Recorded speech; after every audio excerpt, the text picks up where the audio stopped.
Death Prophet. That's a new hero. Yeah, it's a new hero that I see in this new patch. I don't see this hero at all in most of my game. I think 100 games of my games, I think I don't even see this hero once. Yeah, 100 matches of Dota, I don't even see this hero once. Death Prophet, that's a new one. Yeah, we see a new hero here today. And so we have DP offlane, Voice Spirit mid, and Slug carry, support Tusk and Silencer for Cloud Dawning. And for the Dire team, it's gonna be the Bat Rider and Shadow Shaman support, offlane Dawnbreaker. Should be Tiny, Carry, and mid Monkey King. I'm not sure if they're gonna do the lane swap. We'll see when we enter the game. Yeah, also once again, I think I said just now, just want to remind of the viewer who watching right now who love to know some of the extra info. The Dire team, they are slightly higher MMR, slightly higher average MMR overall than Cloud Dawning. I did some homework last night. Yeah, but I'm not sure how close how close is the game's gonna be. Because like MMR matter a lot sometimes because that means that there are like higher skill player. They also like means that they're also like more consistent. But we'll see. It's Dota 2, you know? You never know. You never know. Game number 1. Let's go, boys.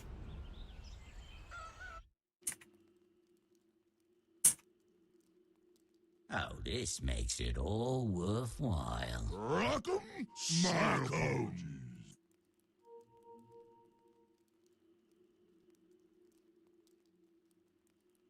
As usual, start with a pause. Waiting for the player to reconnect.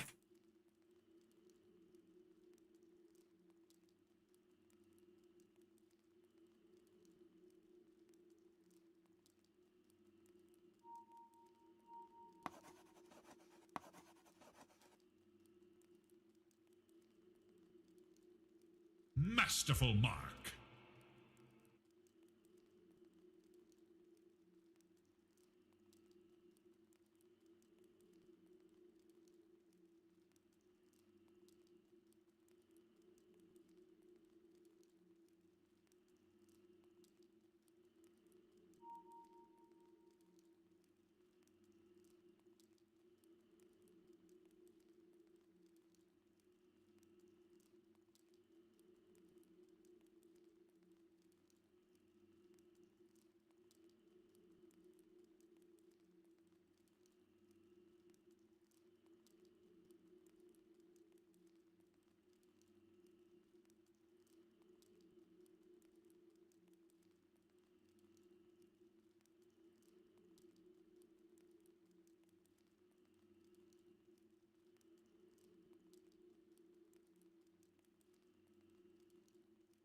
I sense distortions My in the apologies. void. You got rocks in your head. Such a limited imagination you have.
Such a limited imagination you have.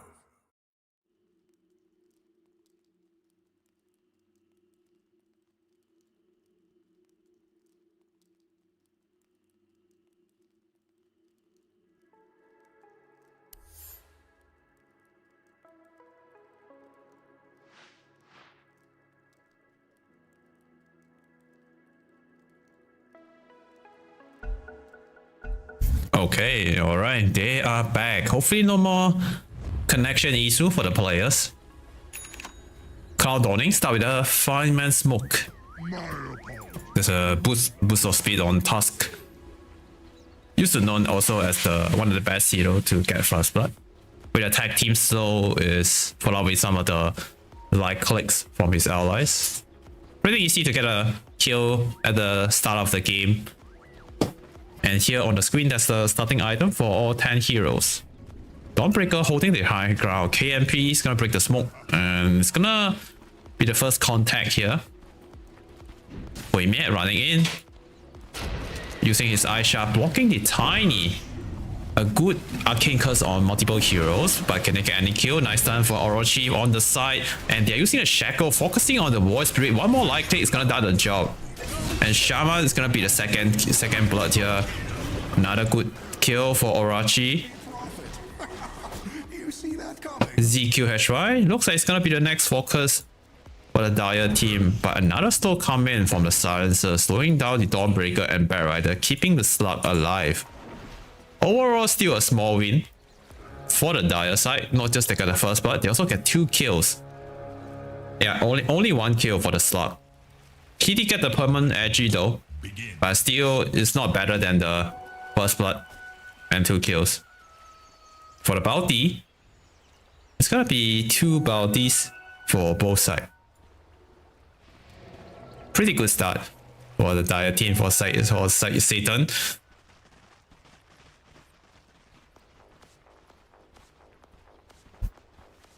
Let's take a look on the mid lane. So let's start with this mid lane. Orochi, he got 2 kills, so he's gonna get some extra gold to start off the lane. And I assume he might be able to outlane the Void Spirit, but the wave entered the... Oh no, thought to crash.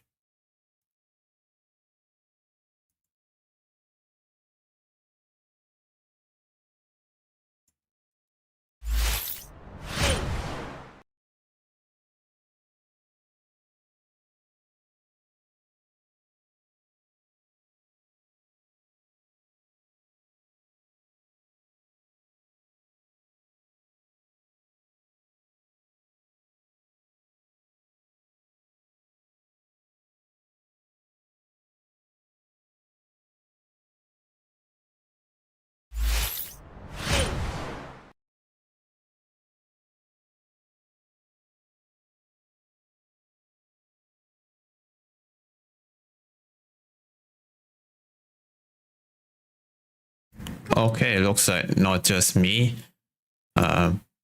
having some Dota2 crash issue. Yeah, some of the Dire players also having some Dota2 issue here. Yeah, they are reconnecting one by one. Should be okay now.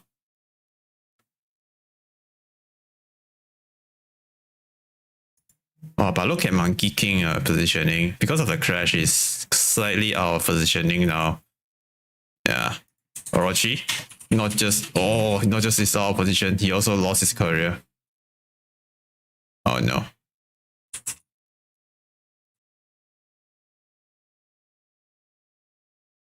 And Shama is dead too. Oh. Yeah, this crash is trashing the Dire team early game. Oh man.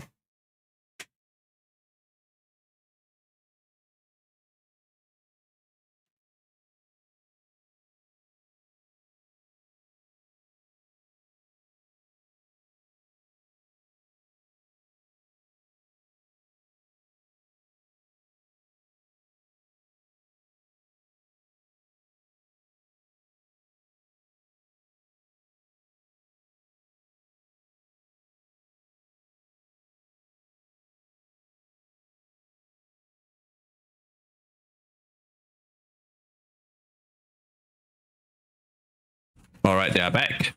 But Shaman is gone. Losing 2 intel to the silencer. Yeah.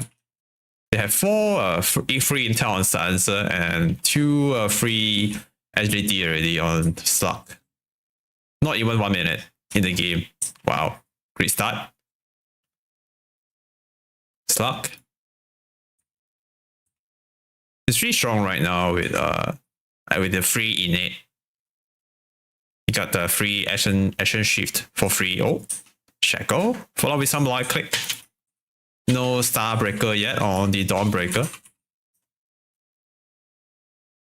Meanwhile, so I shot on the Bear Rider. He go for the level 1 flaming. Firefly. Yeah, so you don't have the sticky napalm or the flame break. Oh, another kill down here bottom. That's a level 2 power spike from Dawnbreaker. To secure the kill on the silencer. Slug. Level 2, put 1 point on the salty water. Salt water? Yeah. Salt water shift. It's a really strong ability. Used to be super broken before before this patch.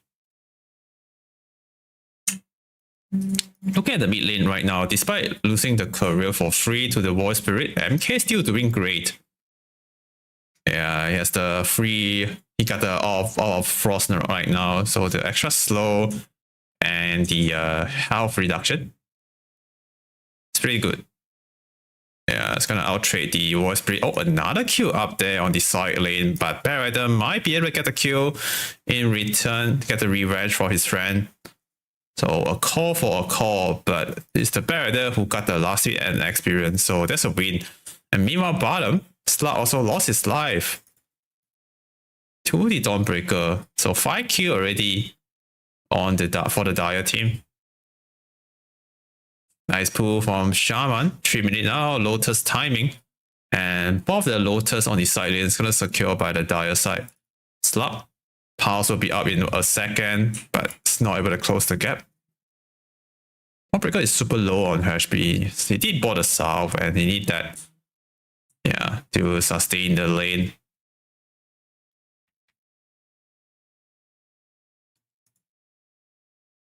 Look at the last hit right now. Orochi is owning. He's owning Han in the mid lane. 18/5 against 10/2. Yeah. And this matchup is very one-sided. Both of them has the Bull of Speed, but there's an Orb of Frost on Orochi, so he still outspeed the Void Spirit. 1 more hit. Okay. Activate the Jingu. The free damage and lifesteal. He's still low health though. But Void Spirit has no bottle, so bottom. There we go. Sansa. Died the bottom lane, and Shaman he died to the creep. So it's not a big deal. Still a decent trade for the Dire team. Dawnbreaker also healing up with the South. Back to a healthy HP, but top lane Tiny got bullied. So from the tag team into the damage from that Prophet. Do 6. It's gonna be okay. He's pretty tanky. 3 toss. Not enough to kill Xiang Yu, but look at 9. He's diving a tower a little bit here. Just want to get the extra damage on the Death Prophet, but need to be careful though. He's not so tanky with this item at early game. Bottom lane again. Slug. Up pack to dispel the shackle. Sansa. Use the Q, Arcane Curse and Last Word combo on KMP. Did a lot of damage, but not enough to kill yet. Starbreaker. Has no mana to use. Yeah, so Slug is gonna be okay. And now Dawnbreaker is running out of regen again. Pulse in 2 seconds. I think Slug can commit the kill for this one. Yeah, he did get it. Grandmaster Slug is having a really good start. Yeah, currently top ranking on top in terms of last hits. 32/4 at 5 minutes and a half. Yeah, let's go for. He just got a full power trades complete and going for the diffuser blade next.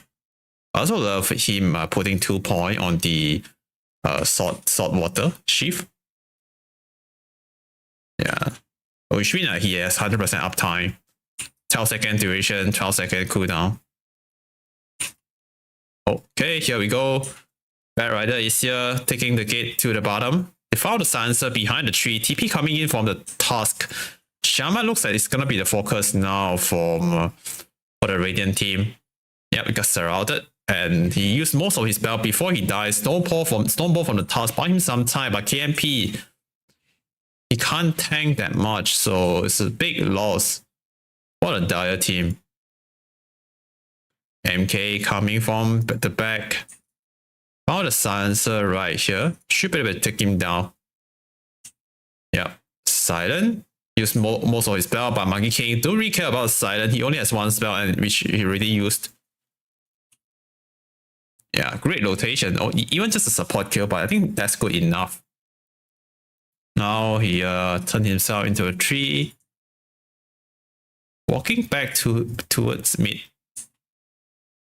7 minutes soon, which means the shrine will be activated soon. Don't see any big movement coming from both sides, so it's gonna be a 1-for-1. 7 minute shrine, but mid lane. Okay, thanks to the Shadow Step, War Spirit survive.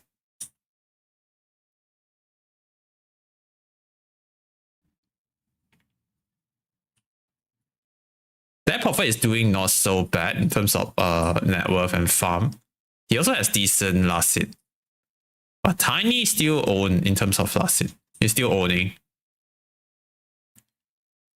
I also love him to get this Casher Brave Pen for the extra stat.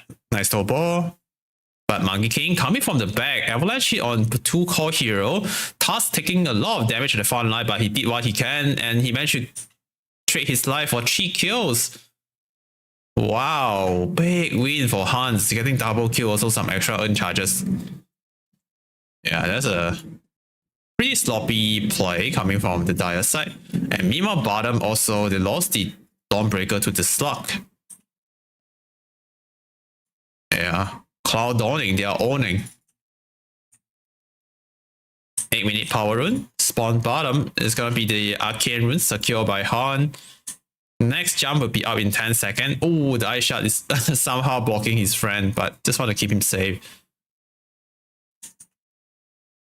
8 minute 2000 gold lead on Cloud Dawning. 2-man smoke. Huime and Han, they are heading to the top. Yeah, they wanted to go on Tiny here. Sansa also coming through the gate, so 2-6 is surrounded.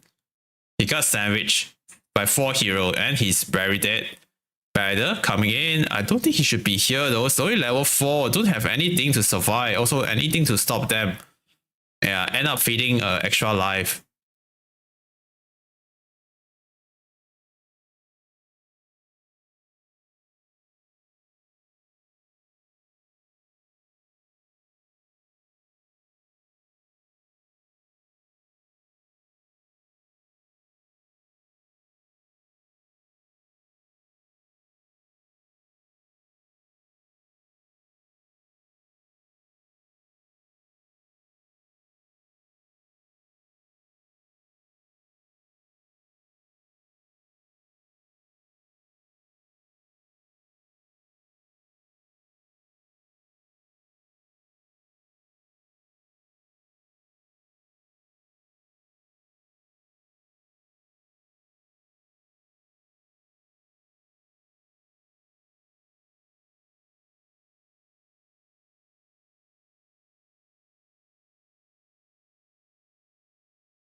Alright, finally, after a long pause, they are back.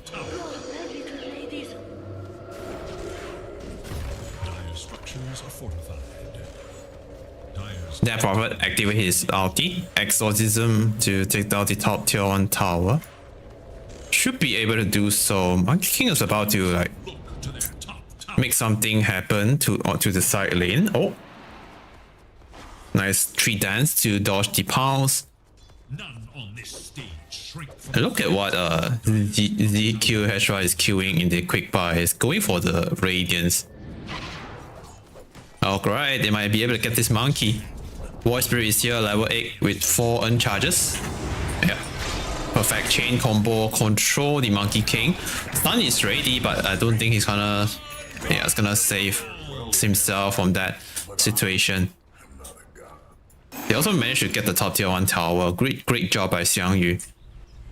It's going for the reps.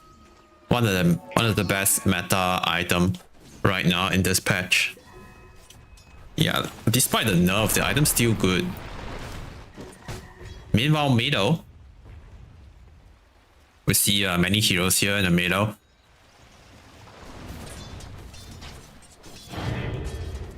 There's a catapult wave coming in the middle, so at Cloud Dawning, they're trying to use this catapult wave to damage this mid tier 1 tower. They also just complete their Spirit Vessel on Void Spirit. So they are really strong right now with this item timing on the Void Spirit. Us also had decent level. Sansa has his global silent ready, and they are tanking the tower too to keep this catapult alive. Yeah, well played by Cloud Dawning.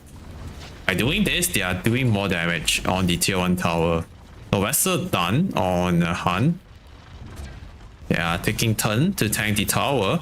their structures against attack. And VD, think about to use his Serpent Ward to defend the tier 1. But by being here, he's good enough to zone out the Cloud Dawning heroes a little bit.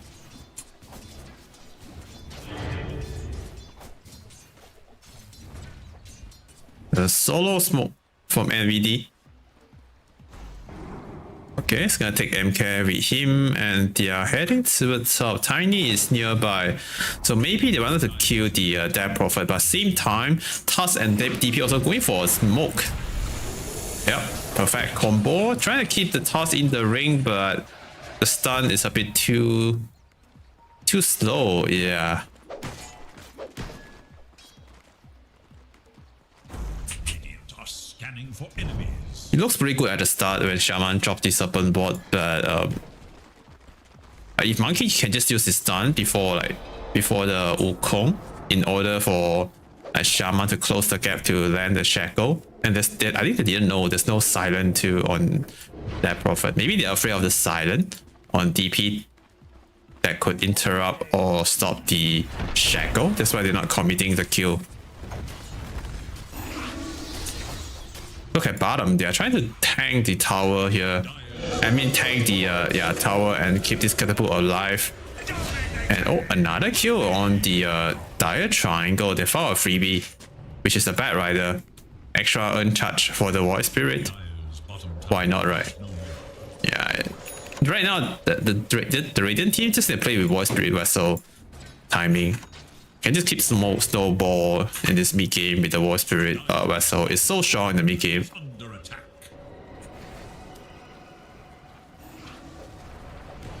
I see a Monkey in the middle.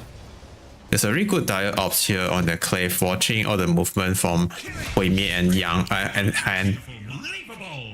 Oh wow, Slug got a freebie on the top lane. There's a Shaman getting caught by himself.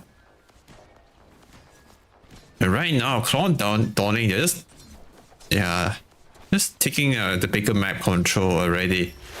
Yeah, they have a one good observer on this Dire Triangle cliff.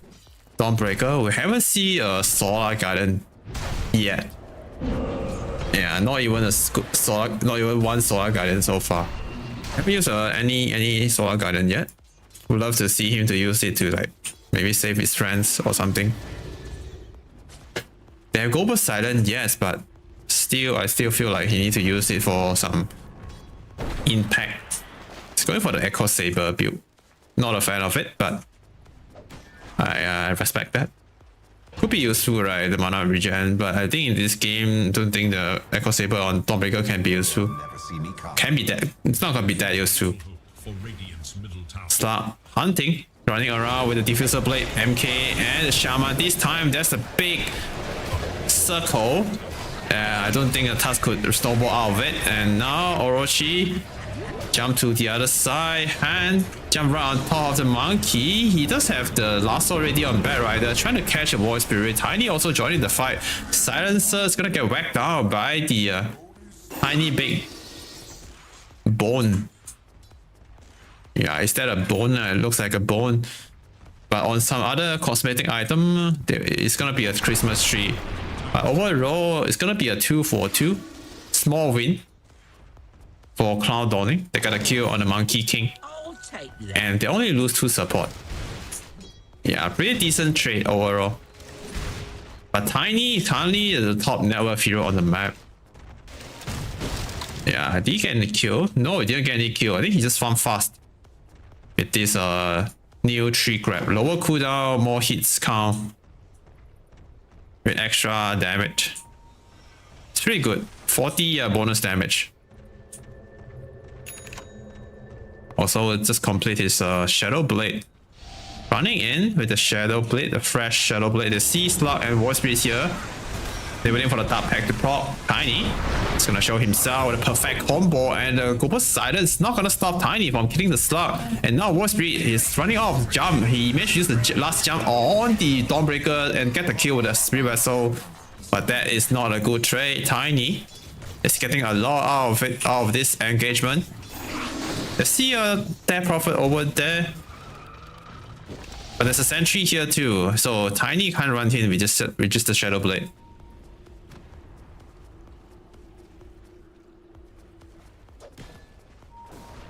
Orochi is going for the Disperser as the first item. I don't hate it, but I feel like it's a bit too costly. I get the idea, like the Disperser is super value against the Dawnbreaker. There's a lot of spell that he can dispel this game. Shadow Shaman is on the warding mission. And meanwhile over here, 9 getting saved by the Solar Guardian, but KMP is in the middle of the fight. Tiny coming in with a beautiful stun. Get a kill on the Tusk. Shaman catching, stopping the Death Prophet from running away. Wukong again, a beautiful formation hold on their high ground. Get another kill on the Silencer. Meanwhile, the Void Spirit still surviving at the back line. Yeah, got the kill and he got out safe. Overall, it's a 3-4-2 in favor for the Dire team. Radiant's middle tower is under attack.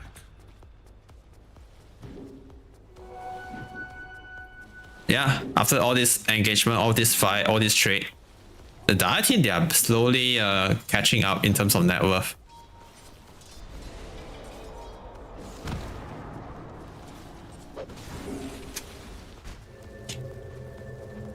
And Tiny somehow got a lot of farm. Yeah, it's pretty impressive.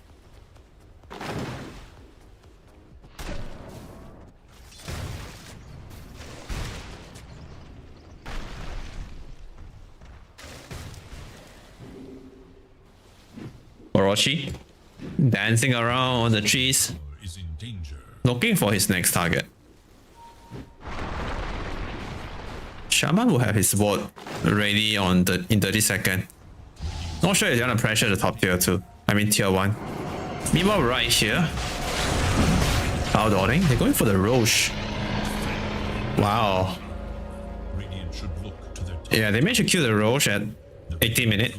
Give the Aegis to Void Spirit. They did use the Exorcism for this one, but I think it's worth it. Is in danger. Yeah, it's really worth it. Tower has fallen. Top tower to get taken down, so they trade the top tier 1 for the Roshan.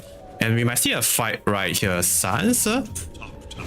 place the ops on the high ground, but they're catching the Beggarfish, which is a DP. Should be dead. Yeah, I got slowed by the Diffuser Blade. Can't run even with the Global Silent. Safe.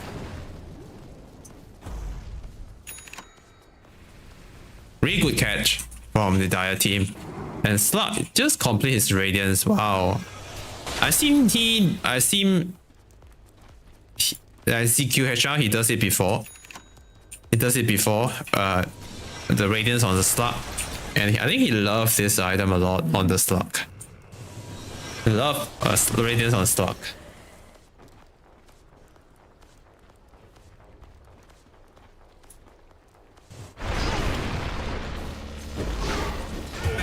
Okay, freebie, body tiny, extra net worth into his pocket, and right here on the top lane, Monkey King got control. Dancer follow up with a combo, but better jump to the back. There's no lasso though, just want to do some damage with the Firefly. Trying to zone out the Sunset at the back line, and Monkey King should be dead. But also here, enter the party, take down the Bat Rider by himself, eat a Bat alive, and right here at the back, Shadow Shaman should be dead as well. Okay, 3 men down in a row, just like that. Distance was but a single moment. Still a bit sloppy for the Dire team. They have no Dawnbreaker ulti just now, so they couldn't like take that fight. I'll take that. Despite Tiny having this amount of lead, but giving all this kill away, it still don't feel so good. Giving extra gold, like all this extra farm to the slug and all, it's gonna make that game harder later. Dire are scanning for enemies.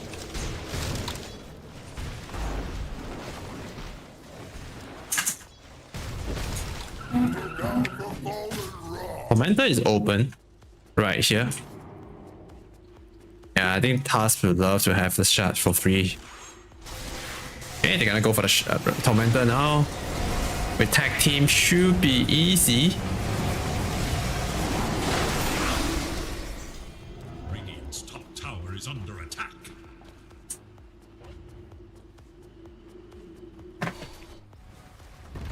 Meanwhile, top. They call me the Serpent Ward here on the top tier 2 tower. So far, Cloud Dawning, they're getting all these objectives for free. The Roshan, the Tormentor, and the Dire team are only trying to trade for the towers, which is, I think, it's not that good. Radiant's middle 2-man smoke coming from Cloud Dawning. Voice Spirit and Tusk. Oh, Tusk just got his blink. Yeah, dropping line on the top map. Yeah, they're gonna go from the top lane. Voice Spirit leading a charge. They're showing the Death Prophet in the lane to push out the top wave. Han has the Aegis, a minute and 30 seconds left. He also has the Kaya and scanning for 4 Spirit Vessel charges. Oh no, Tiny is gonna get found by the Voice Spirit jump in combo. And Tusk is coming. He does have the blink ready, and they are catching the Shaman. Oh, who are about to TP away. scanning for enemies. Okay, they didn't catch him. And Tiny also survived. That's a pretty lucky scenario for the Dire team. Somehow both of them didn't die. And once Tiny completes a Silver Edge, it's gonna have more damage output. Its middle tower is under attack. Yeah, also the extra mobility and the cooldown, shorter cooldown on the Shadow Blade from 25 to 20. Also, the break can be used too. Oh, another free kill. It's unfortunate. Radiant's bottom tower is under attack. Yeah, another freebie for the Voice Spirit. He's currently 10, 2, and 6 on the KDA. Let's take a look on the scoreboard right now. Yeah, the Voice Spirit is the highest kills. Under attack. That's the highest kill.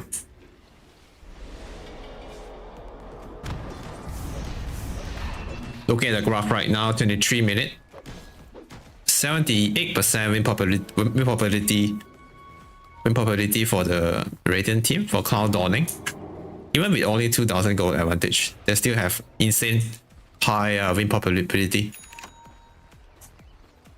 And meanwhile, over here, Monkey King farming his Manta style. I think Manta is a better dispel than the Disperser. Yeah, just because the Manta is easier to build and the cost is, I feel like it's lower.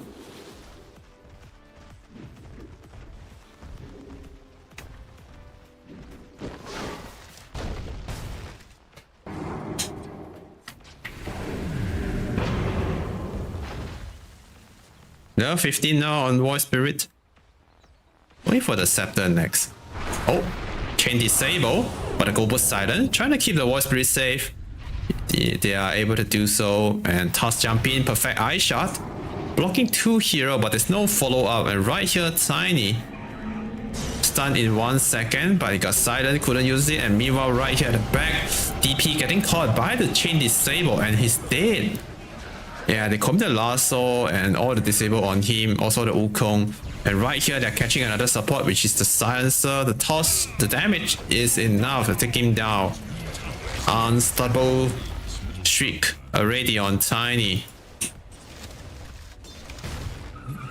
Yeah, Tiny is like the main carry for the Dire team. So at this stage of the game, it's really important to play with Tiny, so they can use his network to generate more advantage.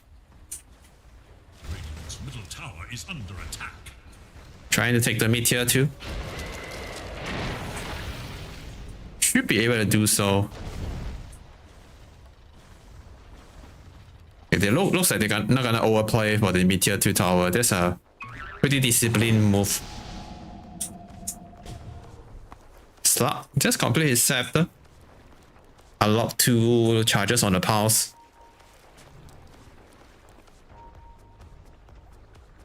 Radiant's bottom tower is under attack. Radiant's bottom tower is no more.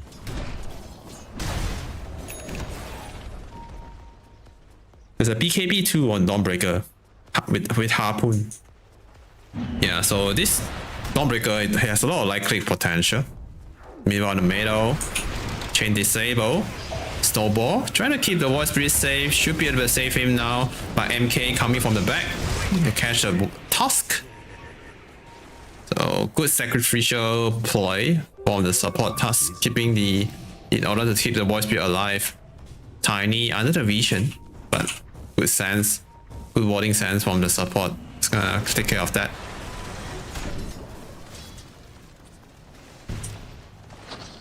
Oh. Radiant's bottom tower is under attack. Wow, that's a good use of the Harpoon, right? Structure Yeah. fortified. It's a new thing that added in the new patch. Allow Harpoon to Is under attack. chain to a tree. It's kind of like the Cass. Yeah, Cass Grappling Claw, the build ability. Yeah, it's pretty cool. Right here, smoke play from Cloud Dawning in the middle. 5 hero hiding behind the tree. They found the Bat Rider to start off the fight, but the Dawnbreaker ulti coming in is not able to save his friend. MK also used his stun earlier. Nice 4-man avalanche stun from the Tiny. Take out 2 support just like that. And Xiangyu in trouble too, running away with the BKB. He still have his ulti ready. But the Dire team not gonna overplay this one. Hold their formation, get the kill. They're happy what they get. So support for 2, still a big win, a really good decent trade for them. And Roshan is on the manual. Tiny is already inside Roche Pit. Yeah, without the silencer and the task, should be, which means this is a free Roshan for the Dire team.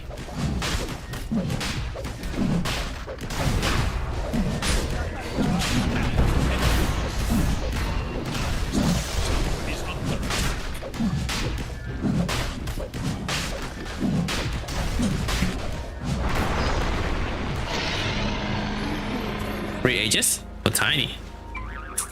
And the banner too.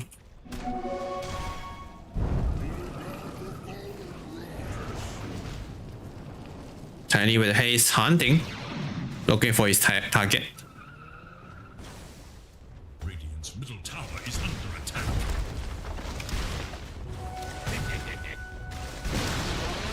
Radiant's middle tower has fallen. Now we can see the Dire team slowly recovering. We haven't seen any impact from the start for the last few minutes. He's been farming his BKB.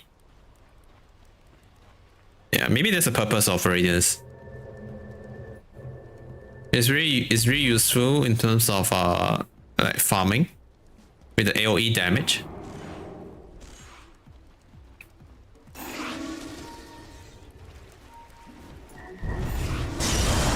Oh, slap. Nice reaction with the dark pack.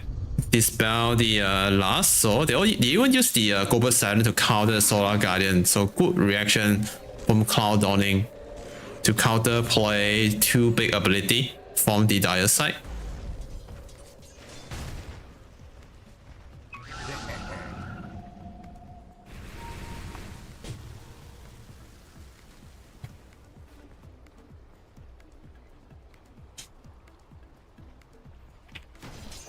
Monkey King just have the Manta to dispel the Gobbler.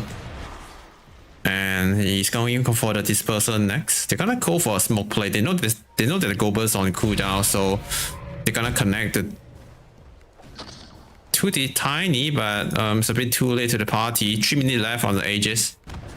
I think they wanted to use it to pressure the top tier 2. Yeah, they're slowly taking the map control, take the outpost. Also the top tier 2 tower. There's an AD rune spawned up. Yeah, pretty good rune. Radiant's top tower is no more.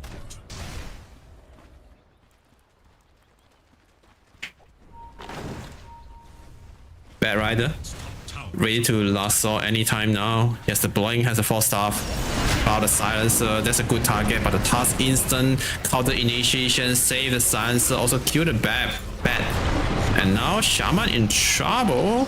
He might need to run right now, but he's not able to do so. He's gonna lose his life to the Dead Prophet. And right here, the Dire team, they're committing for this fight. Tiny still have the Aegis, 2 minutes left. Also the BKB ready to use.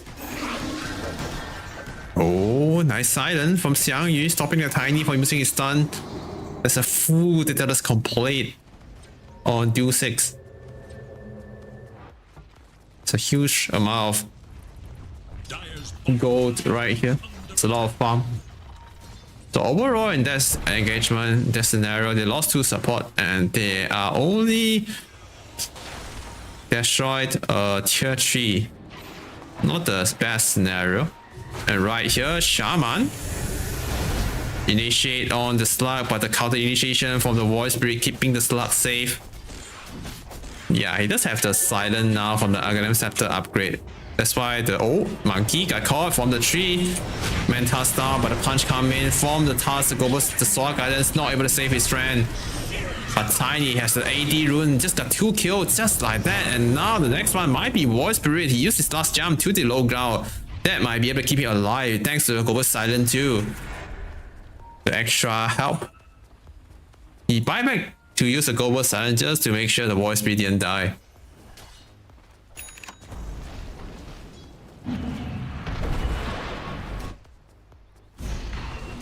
Tiny damage is crazy now with the AD rune. It is marching to the high ground. 40 seconds left on the Aegis. He really want to utilize it. Yep, get some damage done, at least on the building.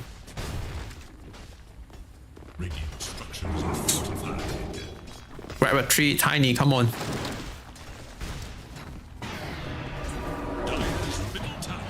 Yeah, looks like he wanted to destroy the melee barracks. Oh, start pounce in. Do a lot of damage. Meanwhile, the Bad Rider found the Silencer at the site with the last soul. Thanks to the Harpoon from KMP, secure the kill on PTA. And finally, the top rack is gone. Aegis about to expire. Tiny is gonna back off right now. So a melee barracks destroyed, and they lost no one. Pretty good for the Dire team. And they have 7,000 net worth advantage already. Trying to go for the second push in the middle, but this one is gonna be risky because Tiny has no Aegis. Yeah, I don't think they should go up right now, but they can try.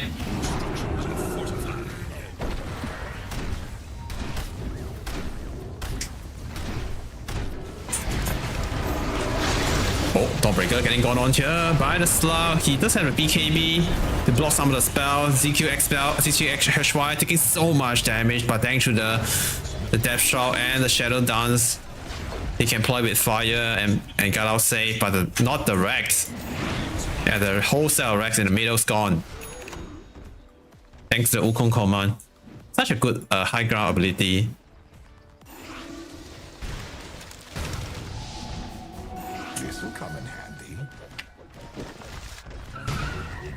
And Do6 is going for the butterfly next on the Tiny, which is not bad. The evasion, the extra attack speed is pretty important for Tiny.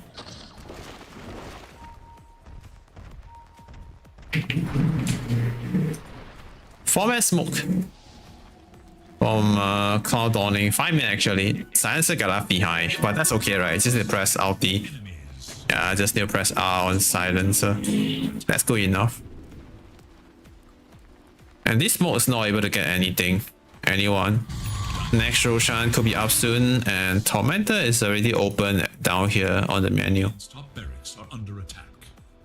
Look at Monkey, he's positioning himself on the gates, so he's ready to break any smoke.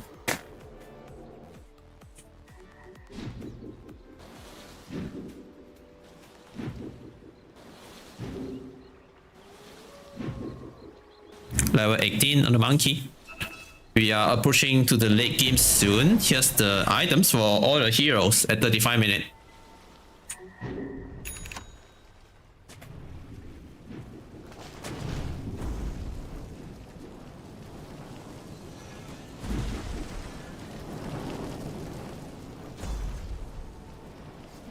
Level 15 on Bat Rider. He has an Arcanum Scepter. Wow. Nice. 9 is pretty farm. Yeah. Didn't expect he got this amount of net worth on Bat Rider. Because this is not the easy game. It's not an easy game for Bat Rider. But somehow he has decent net worth. 10,000 net worth on Bat Rider. Not bad. Oh, 3-man smoke. Yeah, they are ready to catch someone with the lasso. Roshan will be out in 30 seconds. It's a quick spawn.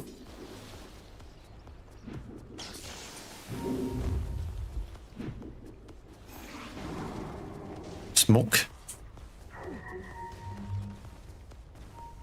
Yeah, waiting for someone to show better in position to lasso. They also, yeah, even so, they also playing it safe. Just want to make sure they don't give any advantage away. They don't have to rush, just to get Roshan.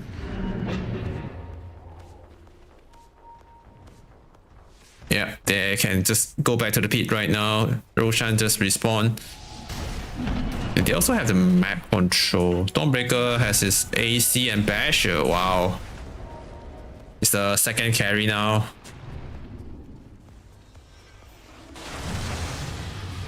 Okay, Roshan roll.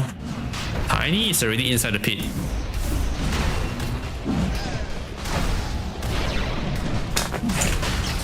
Level 24 some more on the Tiny. Yeah, yes, insane base damage. 400 plus 200 something.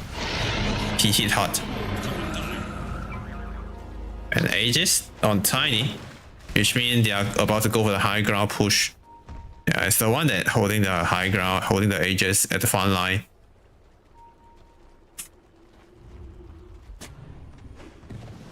Oh man, smoke here. Monkey King is in the middle. 2-6 is pushing out the bottom lane. Bat Rider under the vision, they're gonna initiate on team. And Monkey also in trouble. Dawnbreaker ulti coming in, interrupt by the global stun, but ZQ Hashwai taking so much likely damage from the Tiny. Thanks to Shadow Dance, he's able to stay alive and pulse backward. And someone consumed the cheese, I guess it's the Monkey. Back to full health, still have the global, the refresher shot ready on the Monkey. Nice dispel, and Death Prophet in trouble, taking so much damage here. The stun is a bit too late, and the 4-star from the support, I guess it's Silencer, keeping the Death Prophet alive. And the Barret DC. Unfortunate in this very moment.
Alright, Bad Rider is back.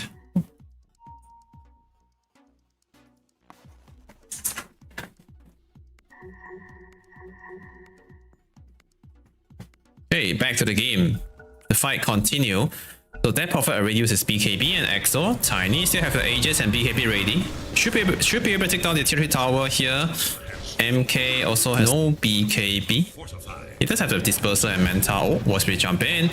Nice banner used to keep the creep wave alive. That Prophet spamming his Q, the creep storm at the side, trying to push out the wave. MK activate his Wukong, but meanwhile at the back line, Slug found the Shadow Shaman, nice two-man lasso on the Voice Spirit and that Prophet. Good job by the Bad Riders, secure this set of Rex by killing 2 heroes. Slug running away from the fight, and Shaman has the blink ready to jump in anytime now. Is waiting for the Slug to show. The Dire team already secure Mega Creep, and now Tiny can just go for the tier 4 tower here. Slowly. Shaman need to make sure he's safe from the Slug. Need to hide. More buyback coming. Yeah, there's a buyback from the Void Spirit, and the Dire team is respecting the buyback here, and Shaman managed to use a Hex and the Shackle follow up to kill the Void Spirit. There's a dieback on Han.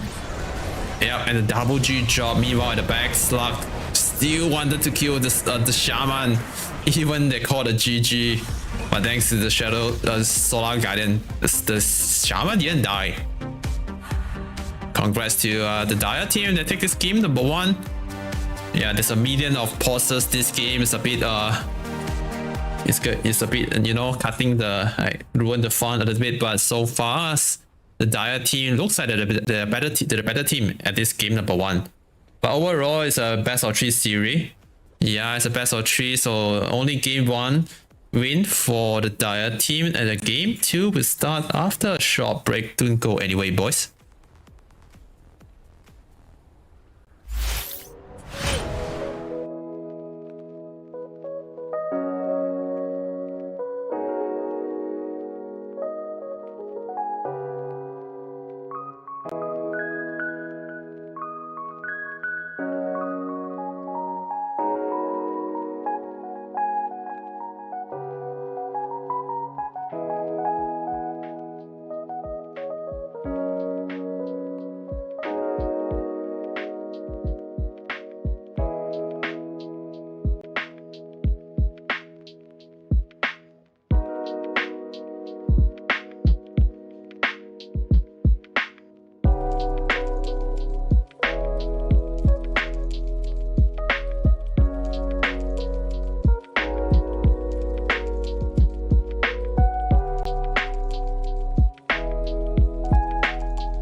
Yo, yo, yo, ladies and gentlemen, boys and girls, welcome back to game number 2, Cloud Dawning versus S.14.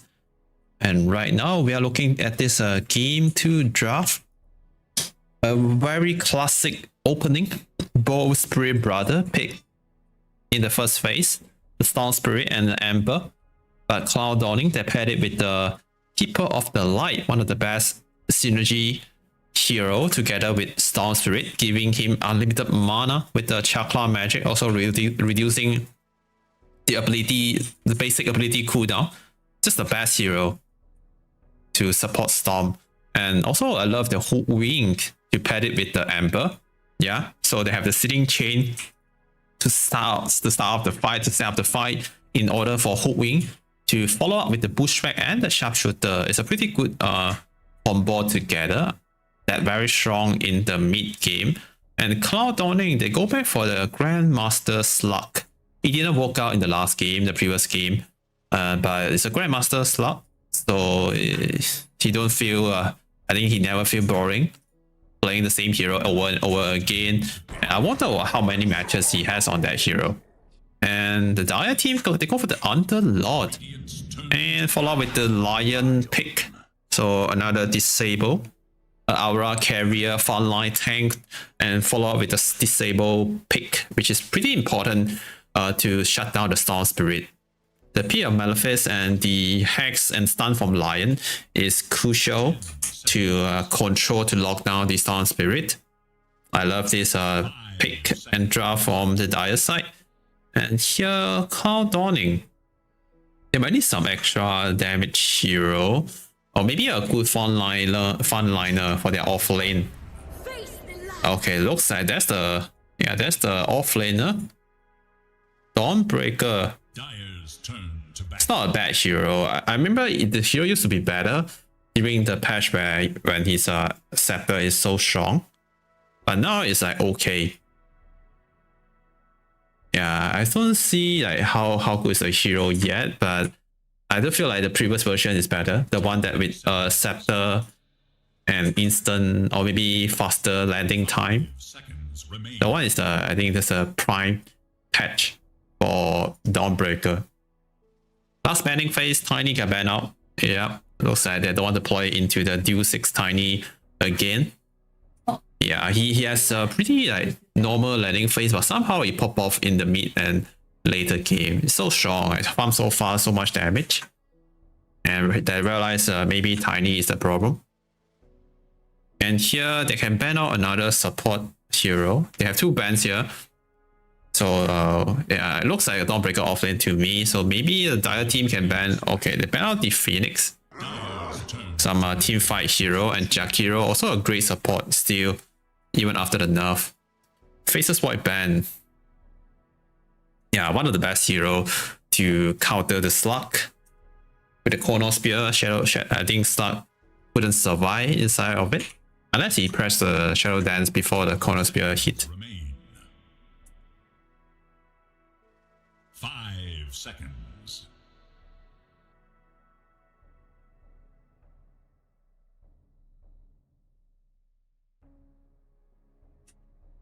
There's a lot of reserve time left for Cloud Dawning.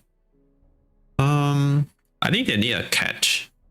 Or maybe a setup type of hero. Something like Disruptor can be good. Something like... but Disruptor and Shaman. I wanted to say Shaman also, but both of them got banned out by themselves. Maybe Shadow Demon? It's not bad, right? Shadow Demon. It's not the best disable though. But it's still a pretty high tier hero, I feel. Maybe Trian, but I heard a lot of people say after the nerf in the new patch, people don't get free win anymore with Trian. Yeah, Jakiro and Trian used to be the free win support, right? In the previous patch, like the high tier support hero, but now it got nerf. People like don't prioritize the hero that much.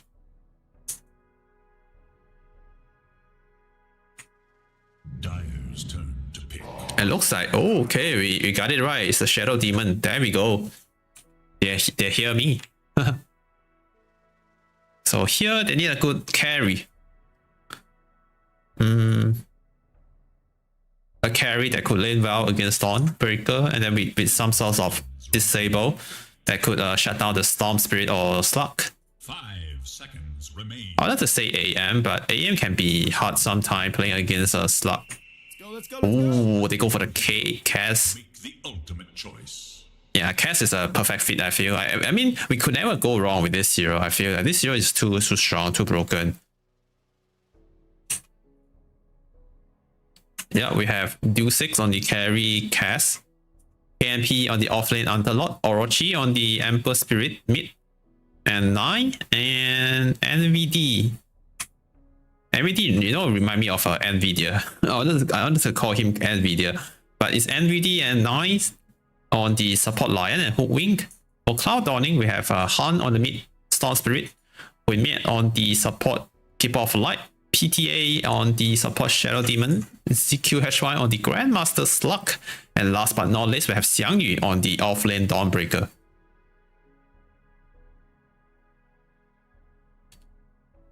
I actually have a launch date later, so I wanted this game to be 2-0.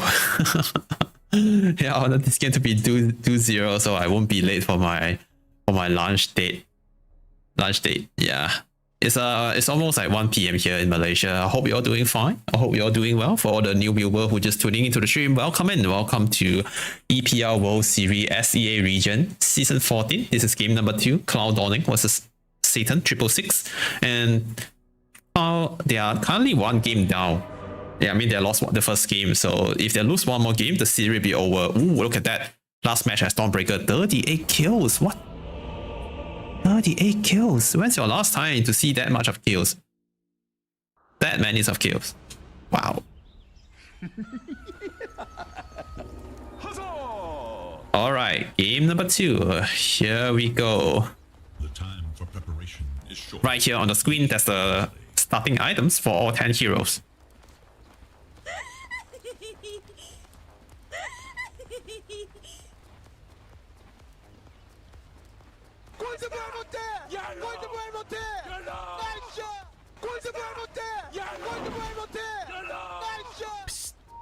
Slug.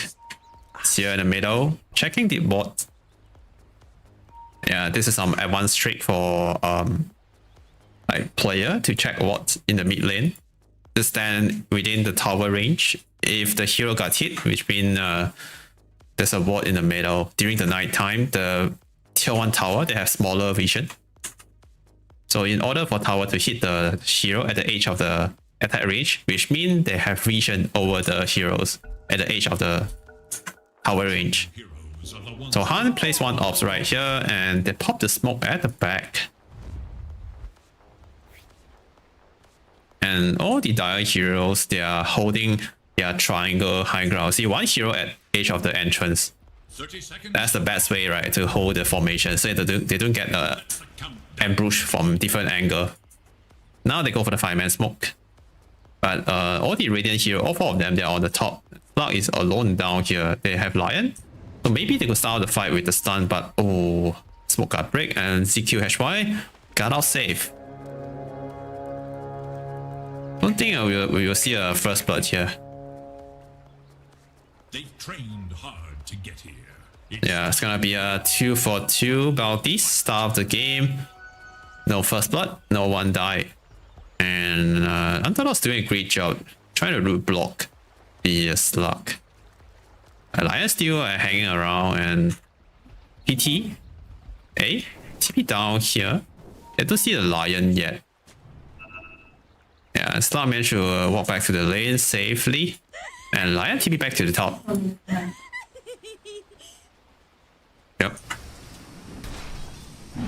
1 blast into the slow. 6 takes some damage, but the wave got pushed out. Yeah, into the tier 1 tower. So I think this is not bad for Duel 6. Which means like Keeper of Light and Dawnbreaker, both of them get to contest a small camp or maybe pull the wave. Another blast. That's a lot of damage. Almost dropped S to like 50% HP. Yeah, they also like, drag the wave here. Take a look in the middle, Storm Spirit versus Ember. I think we if you follow Dota 2 scene, we've seen this matchup a million thousand times. The Ember versus Storm is a pretty high skill based matchup. And for Ember to play the lane, one of the things that he need to do, one of the main things he need to do in the lane is to use the Side of Fist to dodge the random damage. And then try to trade with the Flame Guard. And for Ember, just do as much damage as you can, like click and secure CS with the static random, also the overload. So whoever did better at the job, do better at the job, they will have better landing phase. We might see a first blood down here. It's sharption by some time, but that is just gonna delay his death for a few seconds. It's not gonna change anything. So good first blood for KNP. I love him to go for this level 2 loot, so that they will have some extra kill potential and the extra control instead of the trophy aura. I miss the cliff talent, you know. I wish they bring back the cliff talent for Underlord.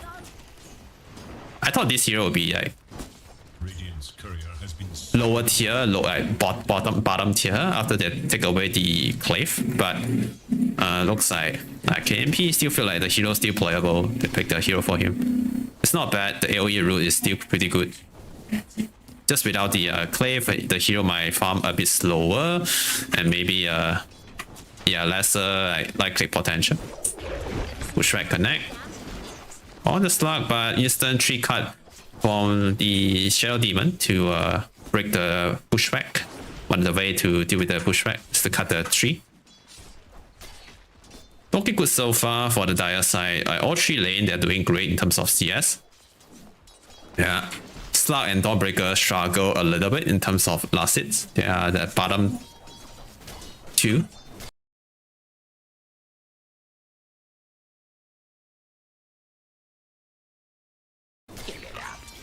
In terms of last hit. Level 3 now. Oh, good try with the Iron Branch 3 into the bushwhack, but it got counter instantly by the Culling Blade. Yeah, quick reaction. Oh, Acorn shot to pull the hard camp.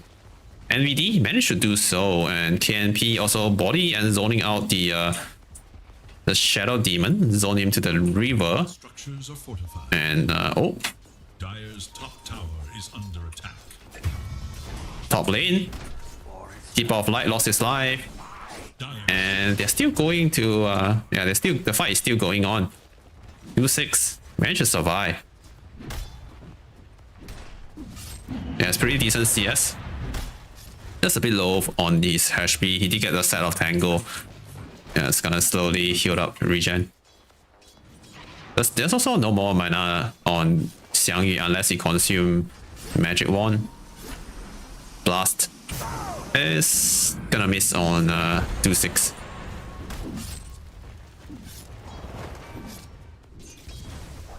Stupendous. CQ HY. Also very low on HP. 2 point on the salt water. Yeah, it's pretty important to get 2 point, I feel. I don't hate it even if he go for 3 point, right? If they keep playing the lane. Maybe 3 point is a bit too much, but the cooldown is so important. Oh, disruption on the Underlord. Just poking. 5 minutes soon, we are approaching to the night time. Orochi. Pretty close in terms of last hit with Han. Not sure who's gonna hit level 6 first. Han, he actually has 5 D9s, only 2 on Orochi. Lion getting towards the mid lane, level 4 with 2-1-1 build. Yeah, should be able to secure this kill with the chain disable. Beautiful. Yeah, sometimes some good location don't have to be like fancy, you know, just walk to the mid. It's not that hard sometimes. So just like that. Unfortunately, Orochi got the urn after the kill, so he didn't get any urn charges. But still, getting a kill on Storm still a good thing. He hit 6 before Storm. under attack. Rune spawn in 10 seconds. Lion scouting in the Radiant Triangle for the stack. We man is trying to make some stack here. Lion. able to block this one, but not the ancient camp. Triple on the ancient camp now. Storm Spirit found himself a double damage or amplified damage. That's the vision over 9. Chain disable. They actually overlap the disable here, the hex and chain. But doesn't matter. Orochi is still trying to trade. He has 3 random to play with. But not a lot of mana. Okay, pretty good one for Han. Get the kill. Get 1 stack on the Galvanize. For the extra 0.3 mana regen.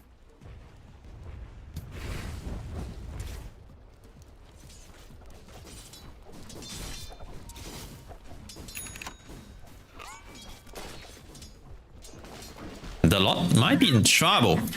Pretty low health. And level 5 already on slot. 7 minutes soon.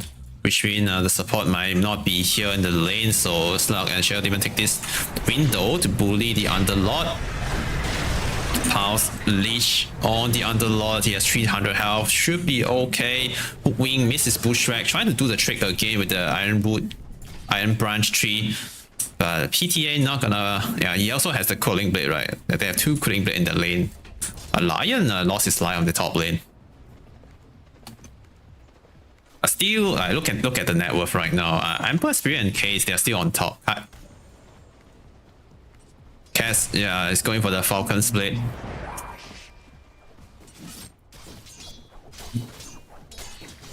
Level 6 soon on the Slug. Might be hard later to deal with the Slug. 8-minute power rune. They might need more support here in the middle to secure the rune. Orochi is asking for help, and both of the Radiant support they are here already. Random. Okay, he's gonna spawn top, but got destroyed by Hui Mian. Not sure if they wanna go for a smoke play. They are sticking together, but I think it's better to just farm, right? Not that easy for Storm to make move yet. Yeah, unless he got a good power rune, but there's no good rune yet. And Orochi is still farming his vessel, Spirit Vessel. With 2 points on the Flame Guard. Top lane. Wing coming in with the smoke. They catch the Dawnbreaker. Lion follow with the stun. Underlord also coming in with the gate. Yeah, it looks like the gate is a bit overkill, but oh, if they catch the Shadow Demon right here, will be nice. And must be follow up with the chain disruption, but that's gonna set up more for the Dire side. Another kill for Do 6. Double kill on the cast. Oh, look at that. There's a million stack here in the Radiant Triangle. They can't really stop and contest the stack yet, unless they bring more heroes.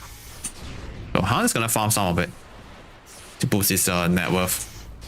We may also found the ops right here in the river. And look at this, also watching the support movement. Storm Spirit zip in. Lion should be dead. Yeah, thanks to this ward. They got a free kill. And Underlord just farming now in the jungle. With level 3 Firestorm. He has Soul Ring and some mana regen from the Infused Raindrop. I feel like without the Clave, it's just harder to farm now with Underlord. Oh, another kill? Oh, right, in the middle. I didn't expect that. And it looks like Hook in hit 6. And with the Sharpshooter, they got the kill on Han. Shadow Demon, be careful. Lion has the stun ready. Ember Spirit running in with the Haste Rune. Chain connect. Nice. Trying to close the gap. But with the Haste Rune, he might be able to solo kill this one. There's no Shadow Demon disruption. Yep. Level 4. Selfish. Damage is enough. And the mid tower getting pressure. Wei Mian trying to defend. TP coming in from Han. Back to the lane. Just want to defend. When Vessel complete too. Sounds a bit dip in. Orochi jump back.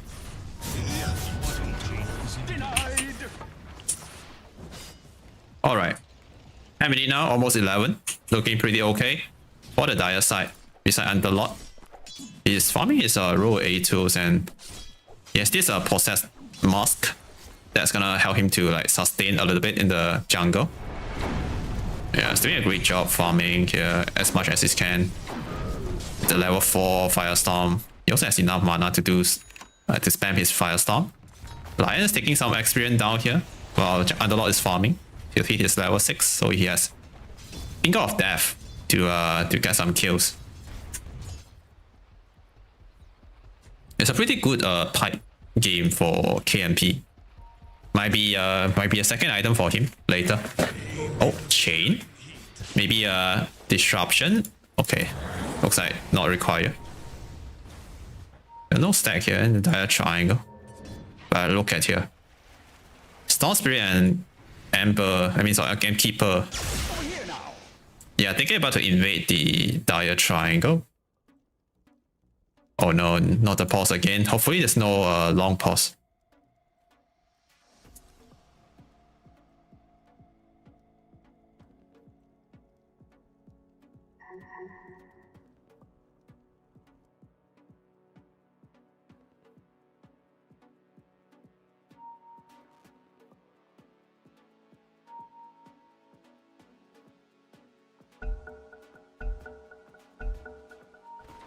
Alright, they're back. Power Rune spawn in a few seconds. Look at this. Both teams, they are fighting for it. Dawnbreaker with the Solar Guardian, keeping the Hoodwink safe, but not for long. And they are trading one support for a support now. Invis Rune secured by Orochi. They're still thinking about to go in. Antolo still have his Fiend's Gate ready. Cass just enjoying himself on the top lane, really destroyed the tier 1 tower, about to complete Desolator too. Yeah. Looking good so far. Cass. To connect to his team. Maybe they want to invade the the Radiant Triangle. The ancient stack already gone. Okay, here we go, smoke. They know there's no Dawnbreaker ulti, that's why they want to make this play. For a second, I was confusing that Hoodwink getting saved by the Dawnbreaker, but the Dawnbreaker actually at the other side. No wonder he died. And right here, Storm is farming. They saw Shell Demon with his ops, not the best target, but they take it anyway. Dominating Shriek on Do 6. And right here in the middle, they found Hui Mie, who's trying to defend. So 2 support down, and maybe the tier 1 tower middle. 2 TP top. They found Dawnbreaker here, and not sure if they are able to get there in time. Lion is a bit low on mana. He has the 9 magic wand stacks. I mean charges.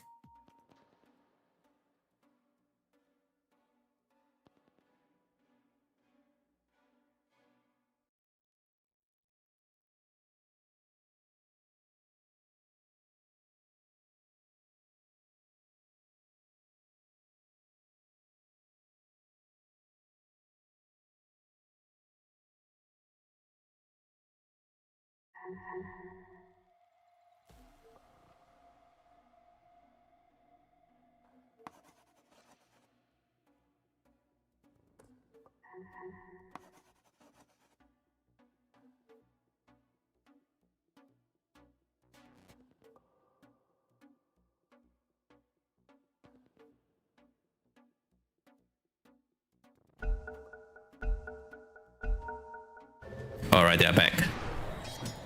Cass. Start with the Echo Slash into the slow. Underlord coming with the Fiend's Gate. Yeah, Xiangyu got surrounded. Get trapped. And he should be dead. Nice use of the spell of Do 6. The Katana. At the last second. They're also taking the gate back to the bottom. They want to be reactive on the map. Maybe take down this bottom tier 1. Hui Mie is here at the back. And they are trying to defend. But maybe they need to bring more numbers here. And meanwhile over here, Storm Spirit zip all the way back, and the vessel damage. Okay, not enough to take him down. Yeah, most of the damage he got blocked by the zip. I mean, yeah, during the zip he don't take damage from anyone. That's how he survived. But the power spawn bottom is gonna secure by Orochi.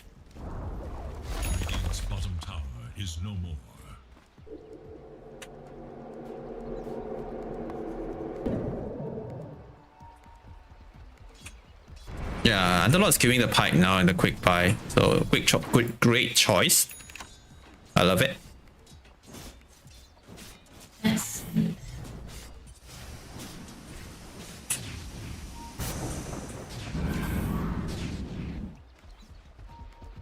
Now he just need to farm, right? Until he got his pipe, or maybe he can join fight with the gate. And right here, 3-man smoke to the bottom. Are scanning for enemies. Ember just pushing out the mid lane. Oh, they're paying Underlord right here. They know he's been farming here in this area for quite some time. Some stack here in dire triangle. Orochi. Bought a Will of Discord. And this smoke from Cloud Dawning didn't get anything done. So they wasted a 50 gold smoke.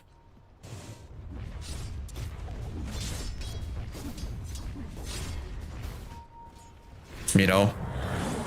Okay, they saw the Shadow Poison. 9, no blink yet. 700 gold to the blink, but top lane do 6. Might need to be careful. Andor has his gate ready to save his friend. Topical follow up with the Solar Guardian. 2-6 got chain stun, but the bushwhack into the Raptor Dance allowed 2-6 to turn and kill both of them. Beautiful bushwhack here from NVD. Wow, that 2-man bushwhack, man, into Raptor Dance. Heal 2-6 to almost full, and they turn their fight just like that. That was beautiful. Yeah, you know, just being at the right place at the right time win you most of the game.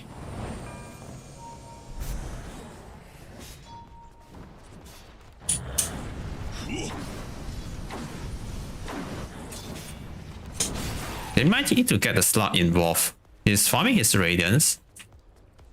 Yeah, about to complete now. 60-minute Radiance, not so bad. Yeah, one of his thing now. This is like his favorite item on slot. Meanwhile, in the middle, Storm Spirit in trouble, gets saved by the disruption. Dawnbreaker coming in with the TP. Sharpshooter connect. Also, the Finger of Death. The damage is more than enough to take down Han. Jiang Yu is trying to help, but can't do much. He's just stuck inside the trap too. I kill the Storm again, once again. 0 charges now on his Galvanize. Maybe 1. Maybe he has 1. But he's not snowballing at all in this game. He's currently the lowest net worth hero on the map, and now Shell Demon almost in trouble. Atmosphere is a chain but didn't connect on the hero.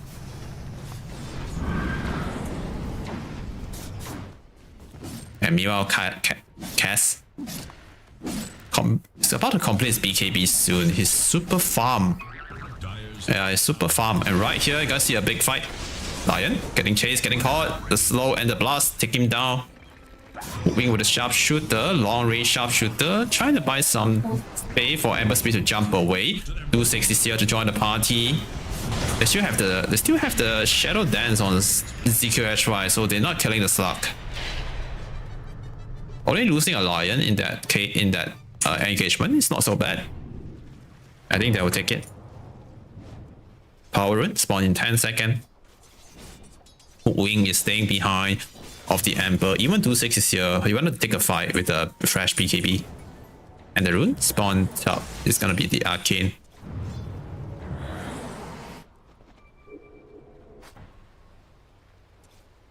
I wonder what's the next move now for the Dire team. They got most of the core item. Maybe the pipe on Underlord. I think in the previous patch, if he has the Cliff talent, I mean Facet, he will have the pipe by now.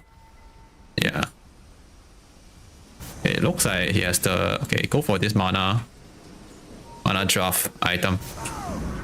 Wing running in. Found the Keeper of Light with a chain combo. Get a free kill. Yeah, good kill.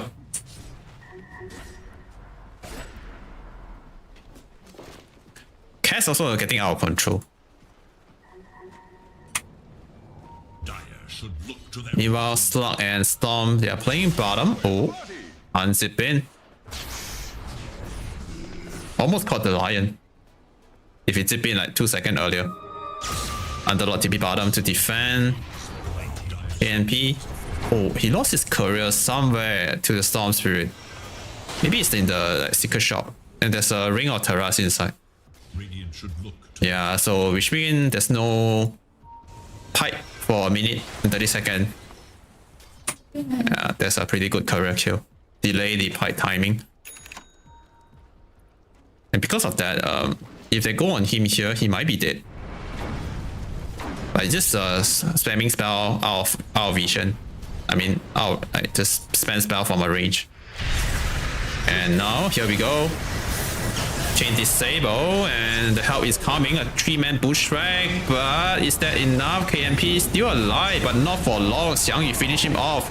But meanwhile, at the front line, Shell Demon taking a lot of damage. 2-6 also focusing on the Storm Spirit. They kill the Shell Demon. Storm Spirit tip all the way back and TP out just in time. Same for the Slug. And Xiangyu, he does have TP2 the Bushwhack from the Hook Wing catching him. 2-6. Okay, managed to get the kill with the Cardana. Monster kill streak on 2-6. Really full engagement. Very good reinforcement too coming from the Dire side. But they did lose the tier 1 tower at the end. Yeah, small win. I would say a small win for Cloud Dawning. If Xiangyu got out safe, that would be nice.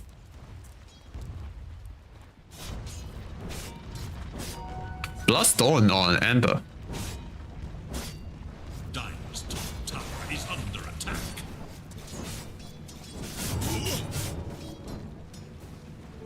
The rune of illusion. Bottom Tormenta. Big price on the eye. I mean, eyes on the big price. Yeah, NVD would love to have a shot here.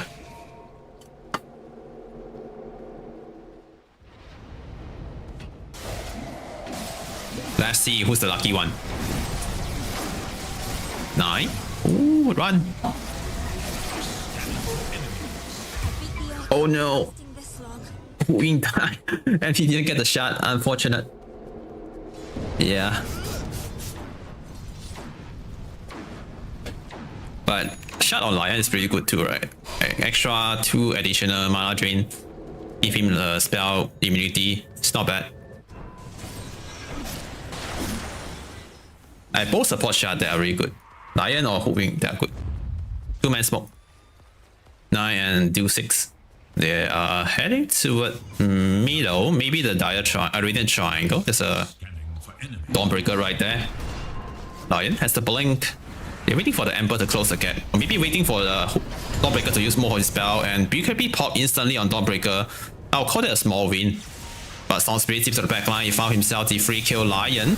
But the Glimmer Kid keeping Lion safe for a bit longer. Dawnbreaker coming with the ulties. Secure the kill on the Lion. Shell Demon brought back to rejoin the party. Dawnbreaker get break at the low ground. The Fright break out in 2 sides. And Storm Spirit got chased out by the cast.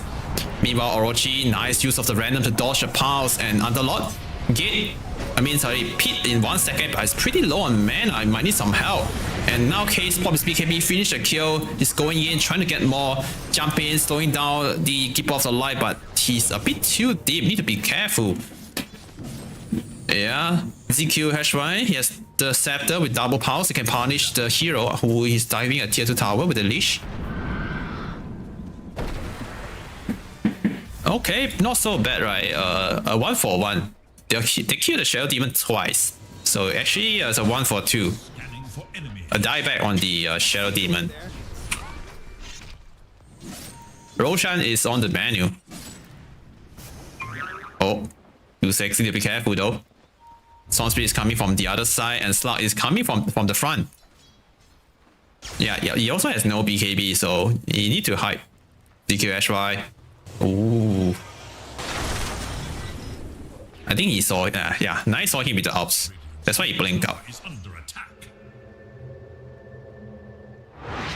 Basher on Dawnbreaker. Wow.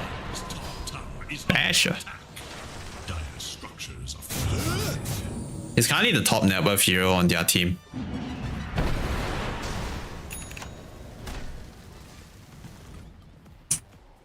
Another smoke. The rune spawn bottom is the shield rune. Okay. There's a perch right on. Yeah, there's a perch on PDA with the demonic perch. Could dispel that.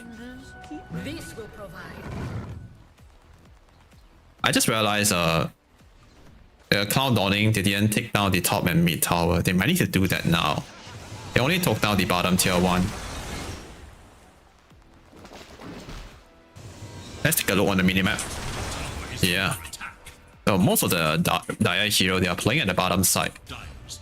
And Cloud Dawning, they are playing on the top. Which is the right move, because Roshan is here.